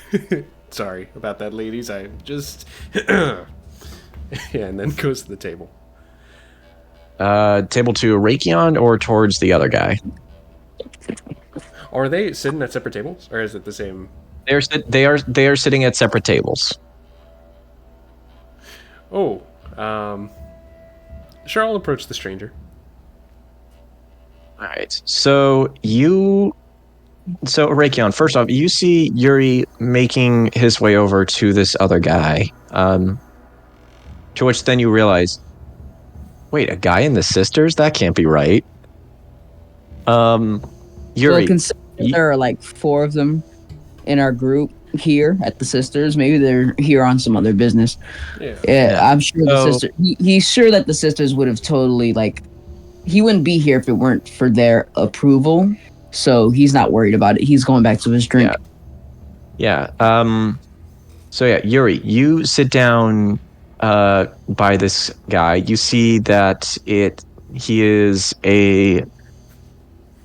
it looks like he's either a Drock Henri or a Yan Ti. You're not entirely sure. You do see he has scales of some sort across his face, wearing what looks to be black leathers and a pair of shades across his across his face. He's got this sort of ragged, sort of dark red hair. Yeah, no, everyone's got red hair for some reason, but then again, it's not surprising. Sisters of the Flame.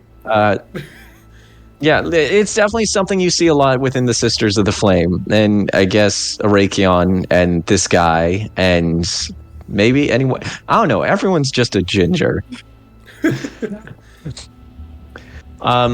You see this. You see the guy kind of looks towards you, and he's like, "Oh, someone else seeking sanctuary within the Sisters. I see." Yeah. Is that what you're here? Are you here on business? Just visiting a friend? Oh, I'm actually on my way to the Temple of the Sands. I'm seeking an audience with the bandlords of the Sisters. Well, the one they like to call their bandlord, but honestly, considering how the Sisters are kind of separated into two sections, you can say it's the Raider bandlord of the Sisters. You see, after saying this, you hear a voice from across the hall just be like, "Fuck off! We're all pretty much the same." He just casually flips them off without turning away, and is like, "And what about you? Are you here on business, pleasure?" Yeah. Just visiting, honestly. Trying to, me and a few friends just looking for some odd jobs, trying to get paid. You know how it is out here. Yeah, yes, I do. I do indeed. Say, you're looking a little at ends. Yeah, would you like drink of some sort, just kind of chug down your troubles kind of situation, or? Man, I appreciate the gesture, but I'm not really drinking today, unfortunately. Well, more for me. Takes his glass, kind of sets it down, and is like, "You're an interesting guy. I don't think I've seen anyone like you quite around." I think? I don't... I was gonna say, I mean, I haven't met many other fired Ganassi around these parts either. Well, I mean, they are actually rare out here for some reason. I don't really understand it. As you see a lot of dragonkin around, but not necessarily Genasi for sure. Yeah, it's weird. Oh, where am I? Oh, sorry. Where are my manners? Where are my manners? I just realized I haven't actually introduced myself to you. Kind of reaches his hand out and is like, "Amos Crowley." Crowley. Nice to meet... shakes his hand. Yuri. Yuri, pleasure to meet you. Say, what part of the Outlands are you from, if you don't mind me asking? Just around. Have you... For the record, Arakion, you can definitely pick up a good chunk of this conversation as there's talking. It's not like Crowley's trying to be hush hush, and sort of not a lot of the sisters are kind of having their own conversations. They're just kind of eating, drinking, kind of relaxing for a bit. Arakion is more lost in thought. He can hear the conversation a little bit, but he's not listening. Yeah. Anyway, no, go ahead, Carlo. Yeah, I'm just, from around, kind of just kind of roaming. Never really had a place to call home, just kind of trying to figure it all out, man. Yeah, that's understandable. I'm kind of in a similar situation myself. But then again, considering the kind of jobs that I do for people, it's kind of necessary to travel around. Yeah. truly you can't stick in one place for too long out here, unless you want to run in with the fucking any one of these clans. True, though honestly, at this point, a good chunk of the clans are at the very least tolerable of me. Good on ya. I mean, and the Sisters of Oh. Flame have always been hospitable. So far for me. Half of them are monks or clerics or some sort of religious whatnots. At this point, they kind of have to be.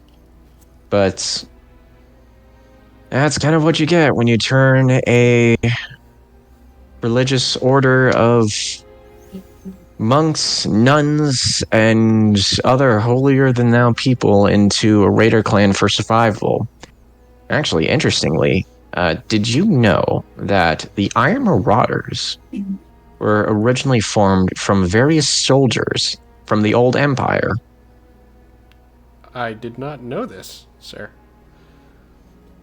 That's one of the reasons why you always see them clad up in sort of heavy-duty armor. Their raids are kind of almost militaristic in fashion. They just kind of have kept the sort of core structure of the old Atherin Empire or army and just kind of passed it down generation to generation, much like the sisters here with their religious beliefs, or even the Wyvernax with their zealous beliefs in the purity of draconic bloodlining. I don't entirely know 100%. They're almost a little bit too extreme for my taste. Ah, I see. Crowley, forgive me if I'm overstepping, but it sounds like you've had brief bits of experience with these clans. Oh, I dabble a little here and there. They ask for information. I ask for money. I go around. I see.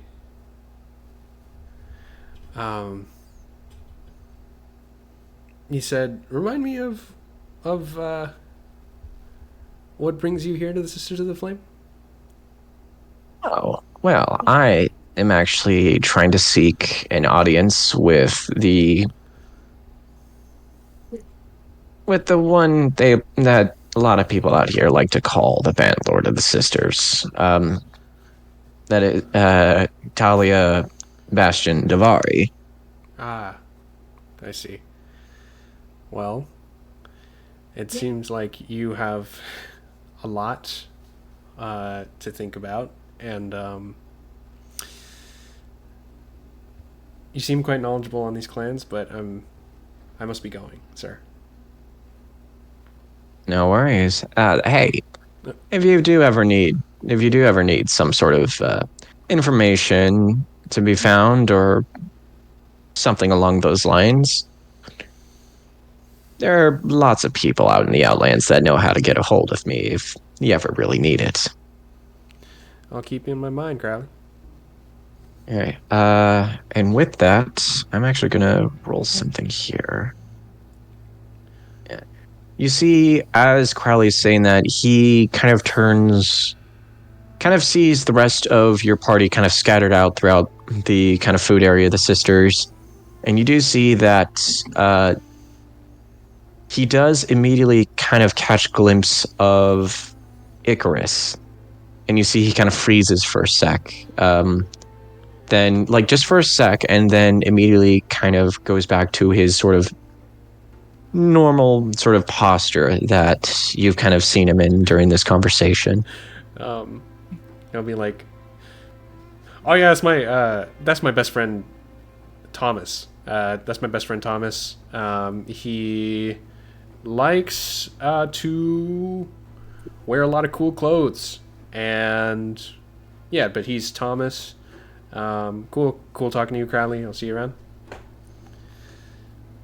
Yes, I hope so. It's been nice talking to you too. And then you get up from the table, make your way over to Arakion, and I am gonna let you guys converse for a sec because I actually gotta I've been drinking a lot of water. We'll just say that. So you guys talk in character or something, and I'll be right back. Okay. Alrighty.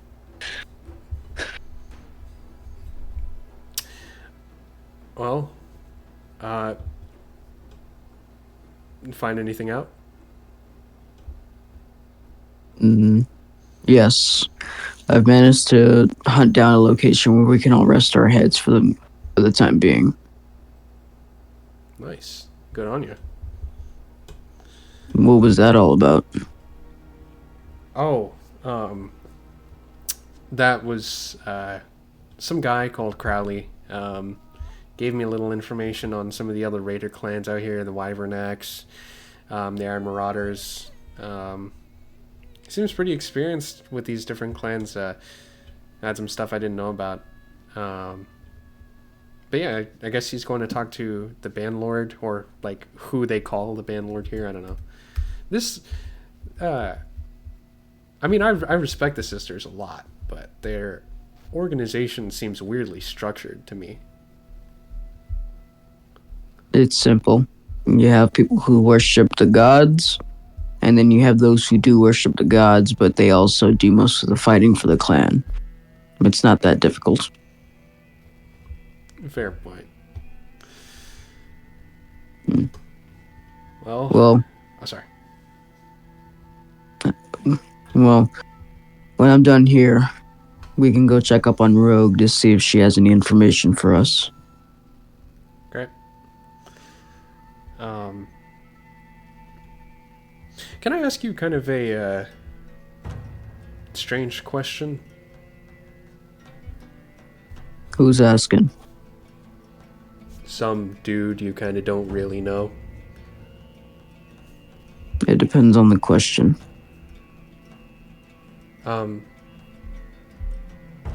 Did you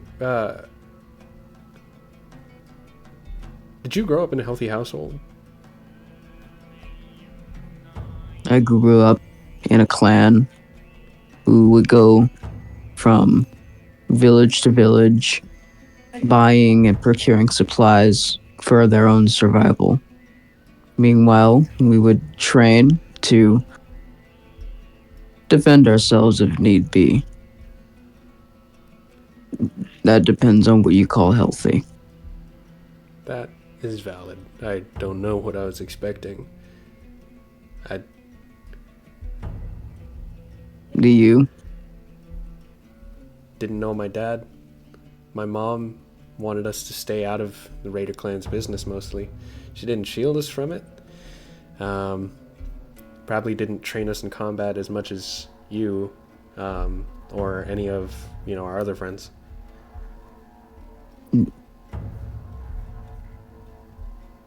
Well, then I would consider that one healthy, I guess. Yeah. Considering she nor you mostly did not have to put up with a lot of the things that we did. I'm grateful that we were able to stay in Baron's Rest and just stay out of business most times. I mean, there's always something going on out there. It's never a dull day in the Outlands. As someone who's roamed them for most of my life, of course, it does tend, you have your good days and you have your bad days. Now, what caused you to want to sign up for this job? I mean, you have a family, you have a whole thing to maintain over at the Rest. Why leave?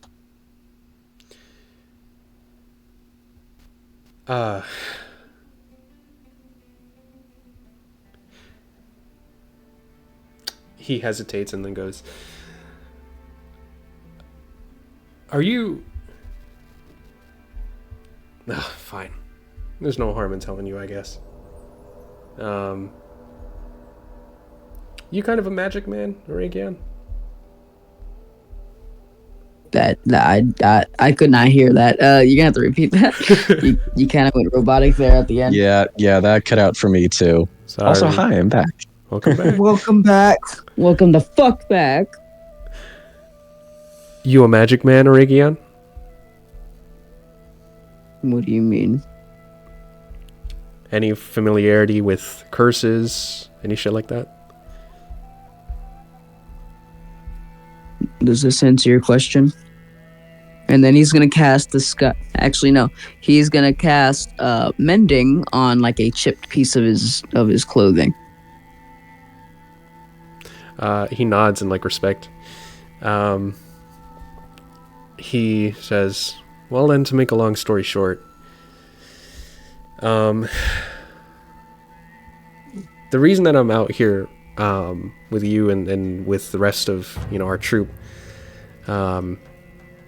again, I never knew my dad. To summarize, it's every generation the father always disappears in our family, trying to figure out why, what caused it. I guess I just hope that this quest would lead me to some answers, because I don't want my son to grow up without a father the way I had to." Well, I do agree that is something worth investigating. I guess. Wouldn't it be also kind of, I guess, double-sided if with you leaving? What if something happens to you out here? The Outlands isn't known for being a nice place. I'm aware. But a man can only learn so much staying in one place, Never really found my answer in the books in Baron's Rest. Might be out there. Don't get yourself killed, because then your son will be wondering the same thing, which may lead to another line of those who can't be there for their kids. You're right, brother. I don't know, just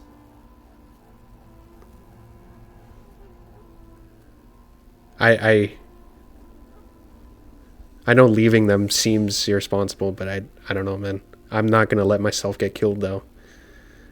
Like you said, I have a responsibility, and you have a responsibility in the small one as well. Yeah. Big B has been with me as long as I've left the Lions. And so, if anything were to happen to him, I feel like that one's on me. Yeah. But then again, he is, I will say, he is worthy of defending himself. Because we've been in some hot water together before. And he's picked up a few tricks. I see. It's good to have that level of trust.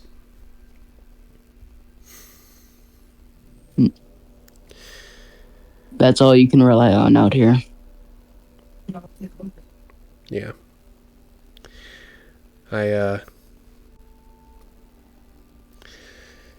He stands, and is like, "Well, anything else you want to do before the sun goes down?" I'm gonna go see Rogue, see about this job, to see if she's got it all together. If so, then we can prepare all night and get up bright-eyed and continue on. Sounds good. You?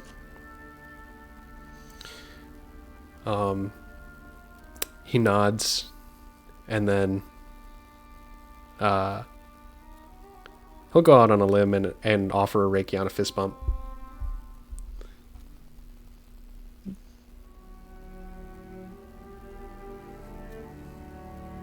He looks at it.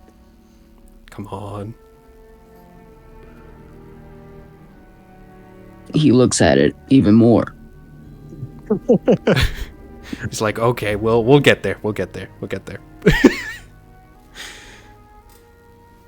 Where are you going? I suppose I'll come with you and then head up to bed after. Okay. Please don't kill yourself. All right, and then he gets up and he's gonna walk and find Rogue.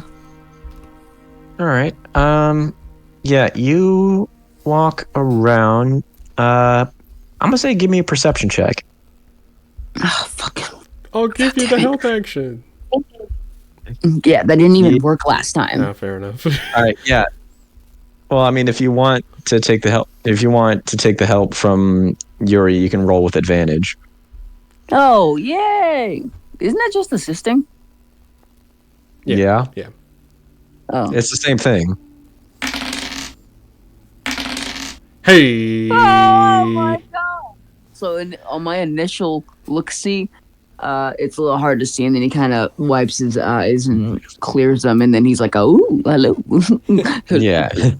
So you walk around for not that long. You see Rogue coming out from another side of the abbey, sees you guys, and is like, "Oh, hey,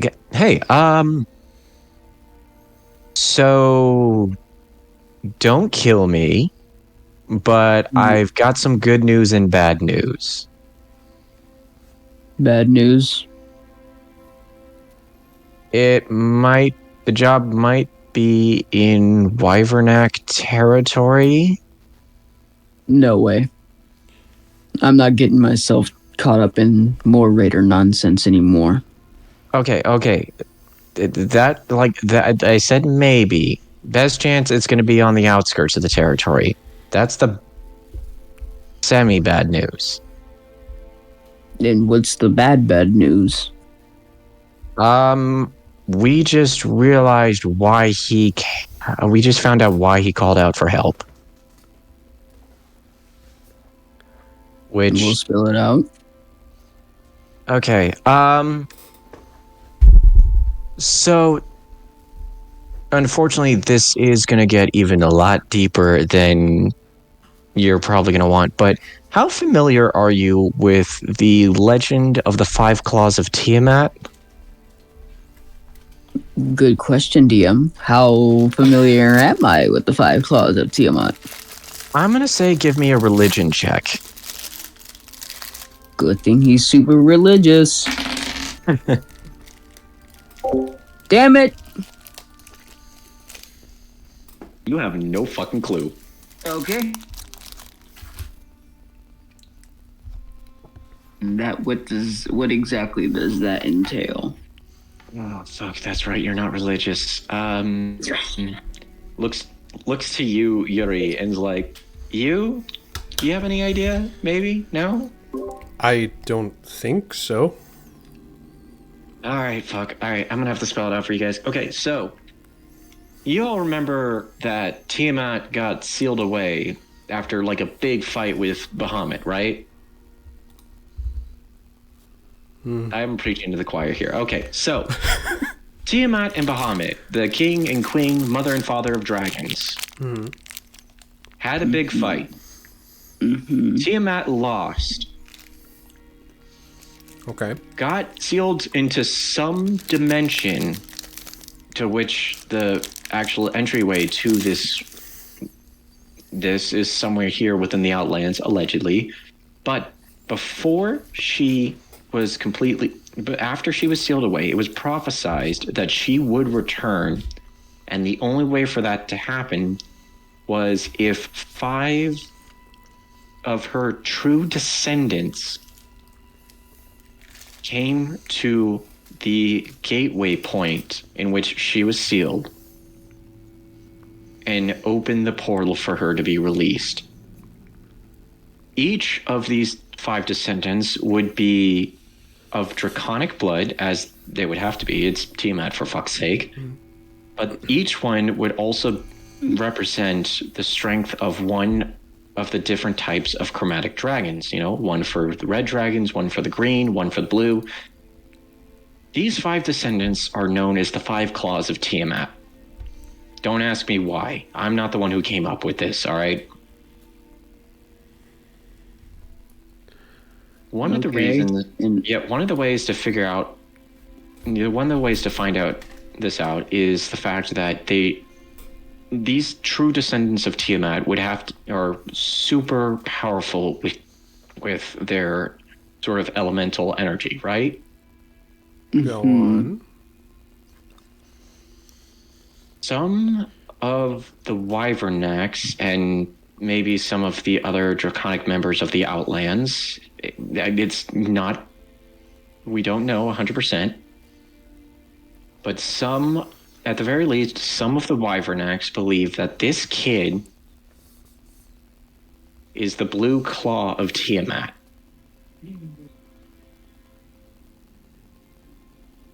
And you want us to intercept him before they can? Yeah. Now, thankfully, we do have a couple of sisters with him right now, so he's not completely in deep shit at this point. But if the Wyvernacks do end up getting their hands on him, who fucking knows what Girardi will do? And honestly, the kid will probably get... I don't even know where the fuck this kid came from. I mean, if there were rumors of the fucking Blue Claw of Tiamat, you'd think we would have heard about it within the last year or so. But no, apparently this has been a thing, I don't know, within the last 6 months or so. Fuck if I know. Are there records of him anywhere? His name? Any of his info? Just kind of looks and is like... Just kind of looks to you, Yuri. Looks to Arakion and is like, this guy's joking, right? You're joking, right? Forgive me for not knowing shit. Okay, let me put it to you this way. We're in a fucking wasteland of an old empire that used to be here hundreds of years ago. A lot of their shit, in terms of records, have been long since gone. I mean, there's maybe a few rare things here or there, but in terms of, like, records and what you're thinking, yeah, no way. And the fact that this entire area is governed by various different raider clans, emphasis on raiders. You think anyone would have actual records of who is actually here in the Outlands?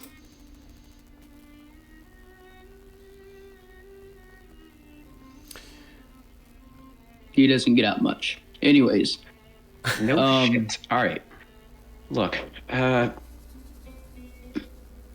apparently his name is like Ryukai something or another. I don't know. Some long ass name that I didn't recognize at all. Okay, so intercept the kid, bring him here, and payday. Yeah, pretty much. Okay, and the good news? Good news is the fact that a couple of the sisters were actually able to figure out where the hell he was hiding, and thankfully managed to get to him before the Wyvernacks, but that just basically means he's safe for the time being. And unfortunately, these sisters don't have a cruiser anymore. Great. More strangers in my car.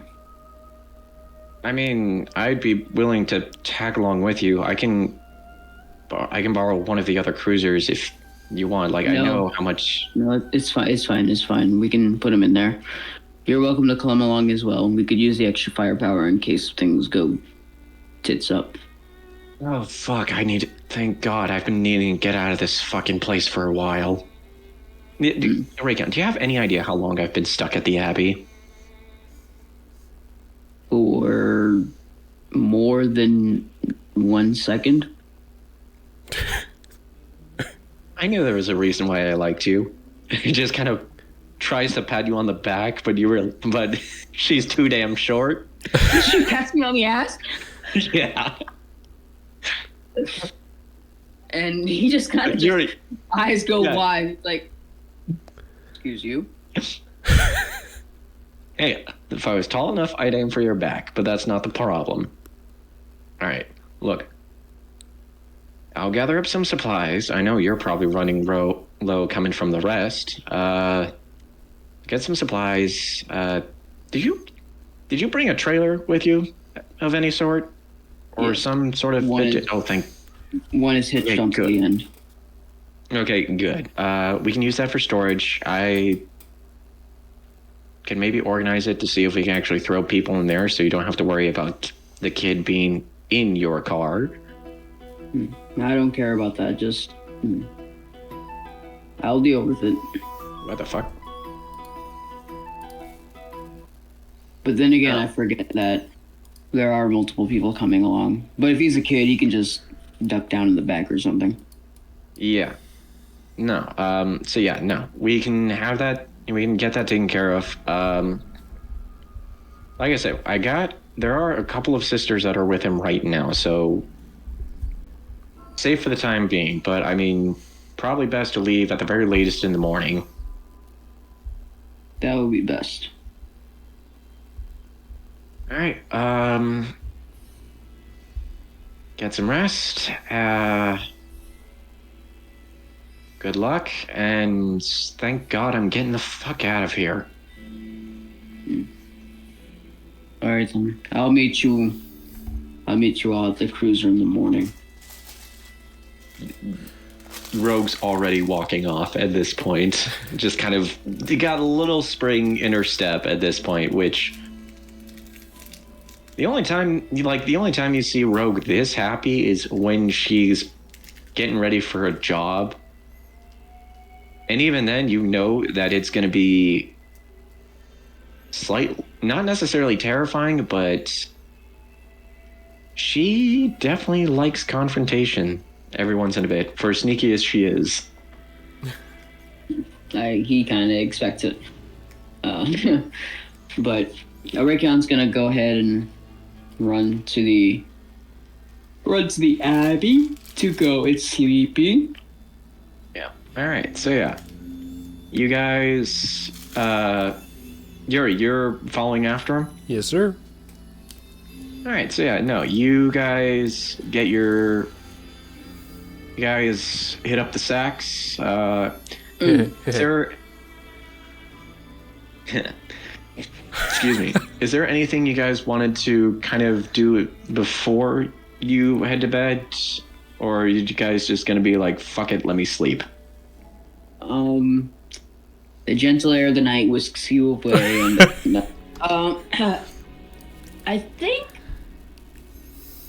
I guess at some point before he does actually go to sleep, he wants to start putting together blueprints for his little thingy, for his little project. Yeah. Did I say blueprints? I meant blueprints. Close enough. I'm going to say give me a... Ooh... Yeah, no, I'm going to say just give me a straight intelligence check. You got this. I'm intelligent. You're so smart. You were so smart, buddy. Yes, there you go. Hey, finally, a good fucking roll.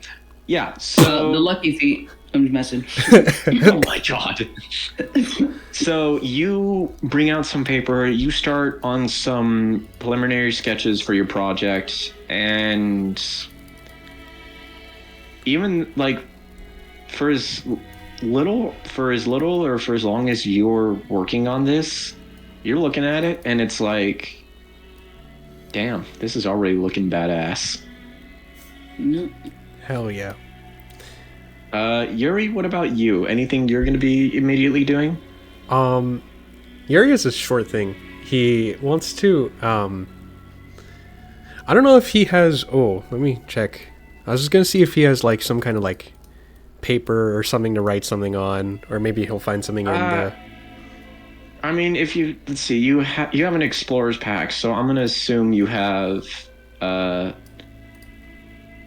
I'm gonna assume you have some form of paper in your bag. Epic. Are we in the same room as each other, or is this like separate rooms? That's a good question. I'm not sure. So I'm going to roll something here. Actually, wait, no. Sleeping with other people. Actually, no. Arakion, you'd most likely shack up with Bigby. So I'd say at this point you guys are in separate rooms. Oh, okay, cool. Okay.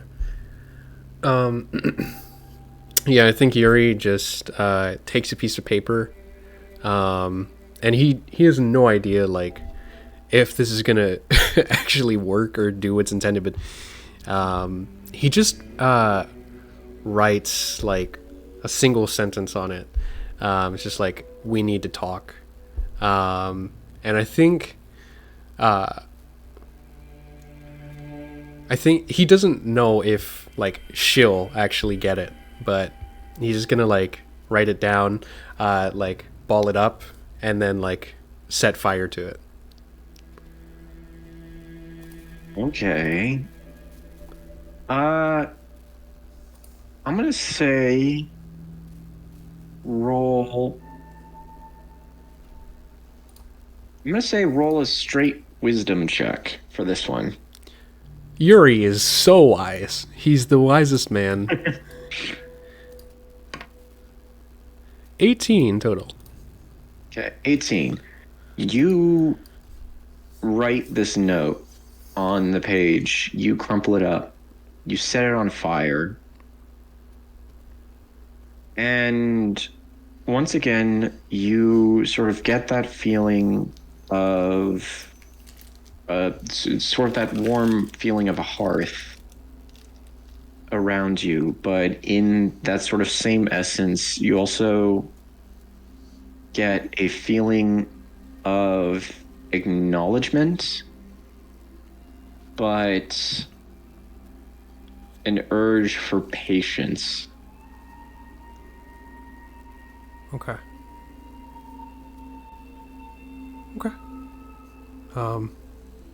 He like just pinches the bridge of his nose and considers slamming the desk, but then just like shrugs and hops into bed and then conks out. Okay. You all sleep. The gentle air of the night whisks you away. The gentle air of the night whisks you away, Angel. Uno reverse, bitch. No. You guys gain, as usual, long rest. Nothing. Oh. No.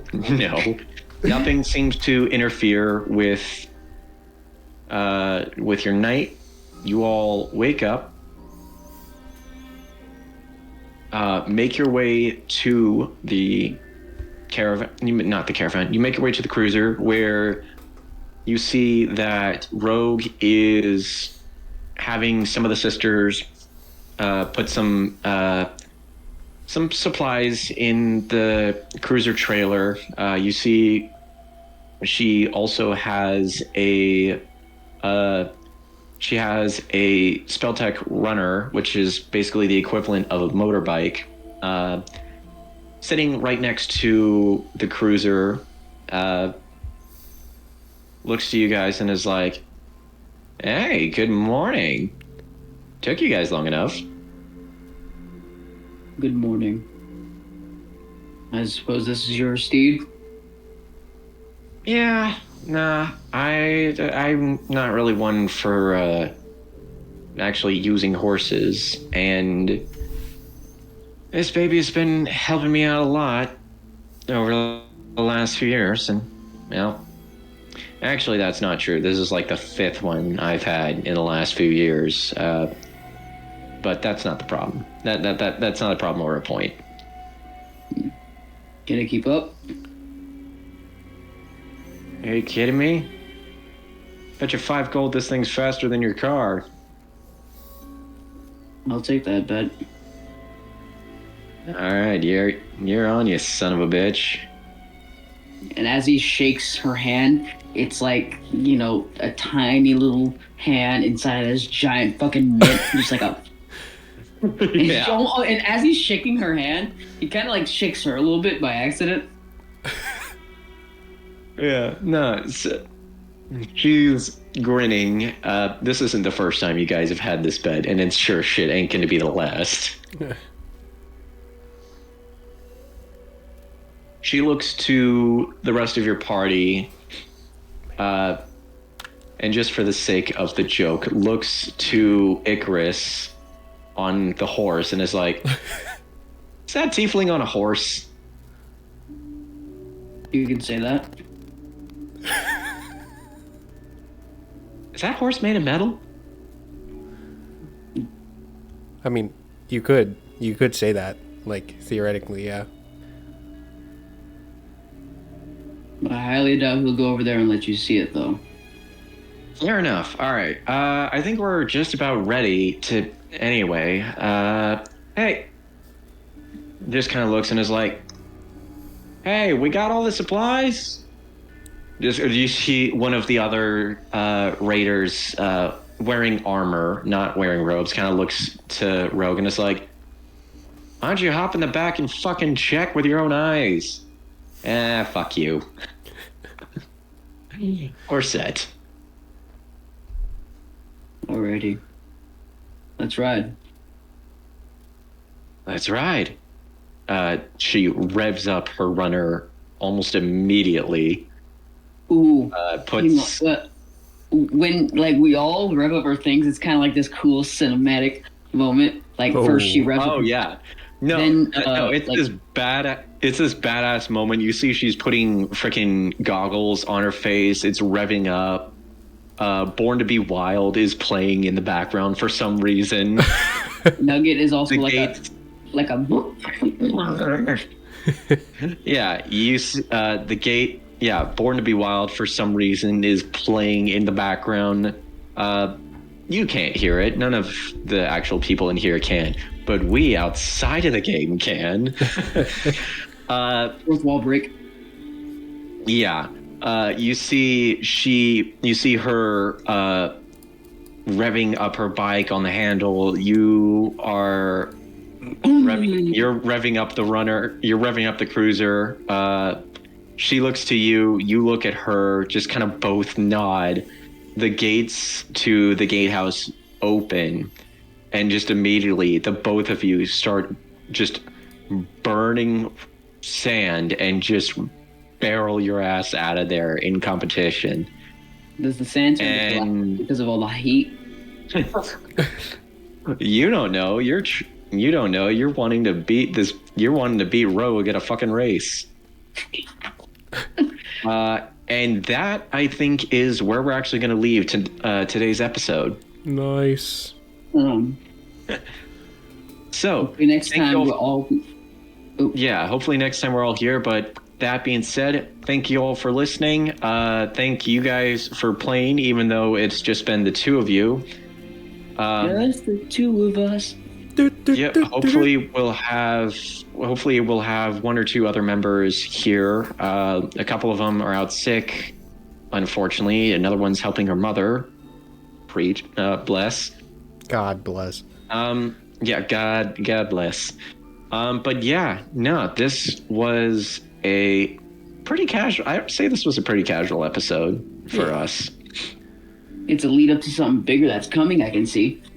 Oh fuck yeah. Oh yeah. But yeah, no, we will see you guys next time. Hopefully we'll have an episode of Guys also done on Saturday. But anyway, in the meantime, we'll see you guys later. Bye. Bye. And